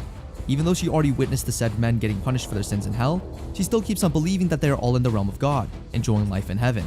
Raul then smirks as he tries to internalize how foolish and crazy the Saintess is for pretending not to see them even though they are already right before her eyes. It seems her head has quite some damage, huh? Oh well. She's been like this for the past episode. Everyone at this point must know she's a crow-crow. Well, whether or not she believes Raul doesn't matter, since she has already noticed that unease has already sprouted through the inside of her heart. However, the Saintess keeps on denying such accusations, stating that no matter what happens, her faith in salvation shall never waver. Hearing this made Raul even laugh in disbelief. Seeing that no matter how hard he tries to make the Saintess come to her senses, the Saintess keeps on sticking to what she believes. Raul has decided to take her to the next execution ground. On their way there, Raul is looking forward to hearing what the Saintess is about to say about what she sees this time. As they pass through the execution ground for sloth, gluttony, wrath, envy, and pride, they finally reach the execution ground for greed. The Saintess can't deny the fact that the execution ground for greed is extremely hotter than the others. It is said that the ones who arrive at the said ground apparently cross the burning bridge, go through torture, and then fall into the pond of blood. As two people pass through the said bridge, the Saintess goes speechless as she sees two familiar faces. She keeps on telling herself that these people are just mere imposters. These two people are none other than the Saintess' parents. She tries convincing herself that her eyes are deceiving her. After all this time, she thought that her father and mother were in the realm of the gods. She can't explain her emotions as she sees her parents get thrown into the boiling blood, killing them slowly till their skin melts, only to find themselves in the same agony again as no one can die in hell. When her parents see her, they are shocked, the same as the Saintess. The Saintess couldn't speak properly as she was well aware of the fact that because of her doings, her parents were now rotting endlessly in hell. It is said that even though her parents did as she commanded, killing any person who got in the way of her faith, they only found themselves paying for their sins instead of living a happy life in the realm of the gods. When her parents are about to go through another round of torment, she rushes to them in hopes that she is able to catch them on time. At this point, she starts to question herself on why her parents are in such a place, even though she has given them salvation. Raul, on the other hand, with a wide grin on his face, states that there's only one answer to the Saintess's question, and that is, all of the things that are happening to her loved ones are the true outcome of her so-called salvation. The Saintess's parents couldn't hide their frustration anymore, saying how dare their daughter trick them into believing that she'll give them a life full of happiness, and yet they found themselves in such a horrible place. While the Saintess is struggling to digest everything, Raul then asks her why she isn't saving them with her holy power. The Saintess now has gone insane as she still continues to tell herself that the people in front of her are just mere imposters. Realizing that the Saintess still doesn't atone for her sins, Raul now has moved on to his next plan. He shows the Saintess an image of a woman. The Saintess is quick to ask who's the said woman in Raul's hands. Raul then states that the woman before her eyes is her master, the goddess of love. Hearing this made the Saintess speechless and in disbelief, since the Saintess doesn't know much about the deity. Raul then does her a favor by introducing her to the goddess of love. He also explained that the master the Saintess is looking up to does everything he asks, and is even willing to do everything for him. Raul even shared the time that the goddess immediately exchanged her right eye to procure the carriage they used to reach hell. Hearing all this made the Saintess furious, saying that everything Raul was saying must be a lie, considering there's no way possible the goddess who bestowed the Saintess her powers would do such a thing. She continued by saying that she is the goddess's disciple, and that's why she has given salvation to countless people with her holy magic in adherence to her master's orders. Therefore, the holy goddess could not possibly be such an unsightly woman. The Saintess's statements never disappoint to amaze Raul. Now that she is currently in deep rage with everything that Raul has been doing, the Saintess is about to use her holy magic on him, only to find out that it doesn't work. It turns out that no one can use any holy magic in hell, that even the goddess herself is scared of entering the eerie place. Hearing this made the Saintess state that it is cunning of Raul to wait for her to make the first move. Raul is then quick to respond that he has double checked on whether the Saintess can use holy magic or not. But since she has called the goddess an unsightly woman, she has already made a bad record of herself. Besides, if she can't use her holy magic, she is no longer the one chosen as the Saintess, but instead, she now remains an ordinary human. This shocked the hell out of the Saintess. Not knowing what she'll do next, she stayed in stoned as if her whole life had shattered for good. Raul then tells her he has already taken her place and enacts his revenge plan. As her life decisions start to flood right in, the Saintess couldn't contain her roller coaster emotions, feeling as if everything she is going through right now will be the end of her. Knowing that she doesn't have any power whatsoever to fight Raul back in any way, it'll be just a matter of time before we know what fate has intended for her. Seeing how the Saintess has been acting, Raul then asks her what she is doing, not saving all these people before her eyes. Raul then tells her to save them again with her body, the same exact way she always does before. Now that she's the one getting feasted on not by pleasure but by pure pain, the Saintess screams for help as her agonies continue. One after another, her victims try to call her name again and again. She screams for them to stay away and not touch her, but none of them do so. Then, to make it worse for her, Raul also informs her that it was already been decided that she'll go to hell since the beginning, ever since she passed hell's gates. It's appropriate after all. She has corrupted many people all for the name of salvation, so it is just fair enough if she shares the same agony with them. Hearing all of this doesn't convince the Saintess in any shape or form. She screams for help once more as she tries to get away from everybody. Hearing her scream made Raul think what can he do. Since he expected much from the goddess, Raul revealed to the Saintess that the goddess had prepared something for her. The goddess chain is a chain that will save anyone who climbs it, including those who are already dead. Knowing this, the Saintess immediately climbs her way up, not thinking of the people behind her. Even if others fall, she doesn't care a bit since she wants to be the only one saved. Seeing this made Raul laugh and asked her, doesn't she give people salvation? The Saintess then states that she couldn't care less about salvation at this point. This means that she is already admitting she is not the Saintess anymore, to which she immediately agrees. For her, as long as she is saved, she doesn't care about the others in hell who supposedly need her help. However, when the Saintess is almost at the top, Raul himself cuts the chain off, stating that the Saintess should just drop dead and melt in hell. As the Saintess falls into the boiling pool of blood, she couldn't explain her emotions any longer. However, her punishment is the payment for her sins since she has discarded her faith. As her body melts, she screams in pain, only to find herself going through the same thing again and again. She couldn't believe that she was experiencing such a thing, knowing she was of holy power just a few moments ago. On the other hand, Raul is fascinated by the way the Saintess looks, as her dead appearance really suits her. At this point, the Saintess already notices that there's nothing special about her. That's because she has been manipulating people with her holy magic when she too was being manipulated in the end. She couldn't control her body like she used to. As she walks down the path that the sinners go, Rawl has finally concluded their hell date and bid the Saintess farewell. The Saintess cries, begging Rawl not to abandon her. But Rawl couldn't do anything himself, considering a woman who wallowed in pleasure on earth is now wallowing in a pool of blood in hell, which just shows that karma does exist. Now that his revenge is already at its end, Rawl rides his carriage once more as he is now on the way to Hell's Gates, going to start his revenge on his next target. However, when he got there, the gates had no sign of opening up, just like what the goddess had said to him. Then, the goddess herself enters the scene, making Rawl smile as he thinks that the goddess was freely able to come to him. The goddess then reminds him once more that he cannot leave hell no matter what he does, since that is the rule that the god who governs hell has established, and throughout history, no one has been capable of breaking that rule. However, it seems like Rawl thinks otherwise. It is said that the one who governs hell is the cruelest and merciless among gods and terribly despises humans. Naturally, he would never lend an ear to what a human has to say. In this case, all that Rawl must do is get the god of hell to listen to what he has to say. Rawl then asks the goddess how he would be able to kill the said god, but it seems like the goddess firmly believes there is no way Rawl would be able to defeat such god. Rawl, now sick of the lukewarm debates with the goddess, furiously asks her to hurry up and tell him already, since he must return to the surface again now to purge more targets for his revenge. And anyone who stands in his path, even if they are a god, will be eradicated. Now irritated by the goddess's continued claims that he couldn't possibly win over the hell god, Rawl snatches her heart out. He then sees a memory of the eternity that the goddess has lived through. There, he hears the gods talking ill of him. That's why, using the said memory, he starts looking for a weapon he could use to kill the gods, which he eventually does find. It is called the God-killing sickle, a weapon that many thought didn't exist but turned out to be true. It is a weapon to overturn all laws. The said weapon is located at the treasure repository in heaven, Rawl found out. The goddess immediately tried to warn him that he mustn't do whatever he was planning, since the said weapon is a ritual item that gods must protect at all costs. That's why Rawl then asks her what she can do to allow him to obtain the God-killing sickle. Rawl then states his demise for the gods, stating that throughout the time he was struggling, none of the gods tried to help him, even though the gods were the ones who made him humankind's savior. In the end, after being harshly exploited, he was forsaken. Therefore, he too is going to exploit and forsake them all harshly. However, he states that for him, the goddess is an exception as he tries to use her once more. However, since the goddess is in the worst state at the moment, Rawl decided to visit the hell god for himself. However, as he reaches the exact place he left the carriage, he is shocked to see that it is nowhere to be found. Considering it was the goddess's power, when she became weak, the carriage disappeared. However, a group of creatures with wings shows up and tells Rawl that they will take him to the hell god.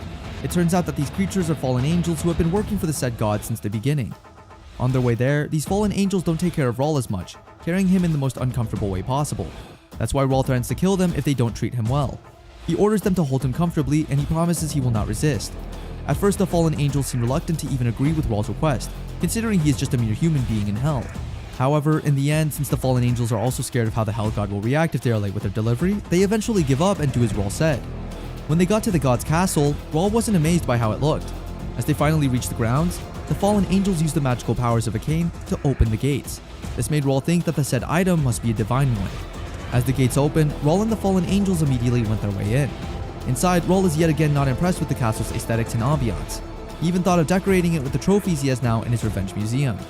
When they were almost at the god's room, everyone heard the god of hell getting furious for waiting too long. Inside Rawl's mind, the god shouldn't have made such a long hallway. As they are about to enter the god of hell's room, Rawl feels a similar feeling when he enters the gates of hell. As he finally entered the room, Rawl said his thanks to the hell god for his honorable invitation. There, the Demon King then asks his servants to announce Rawl's offense. However, instead of taking everything seriously, Rawl acted disrespectfully at the hell god, stating that they should just jump right into the conversation. The hell god, on the other hand, has also prepared something for Rawl. So before they start with their conversation, the hell god gathered Rawl's most favorite deceased to entertain them. The hell god wants to use these said people to make Rawl suffer. However, it seems like there's no sign of Rawl being worried about the worst case scenario. The Saintess is the first to beg for the hell god's help. As she kneels down, asking for the hell god's mercy, the hell god immediately answers the Saintess's prayers. It saved her in the most unexpected way. As the hell god reaches out its hand to the Saintess, stating that he'll allow her to be free now, everyone is shocked.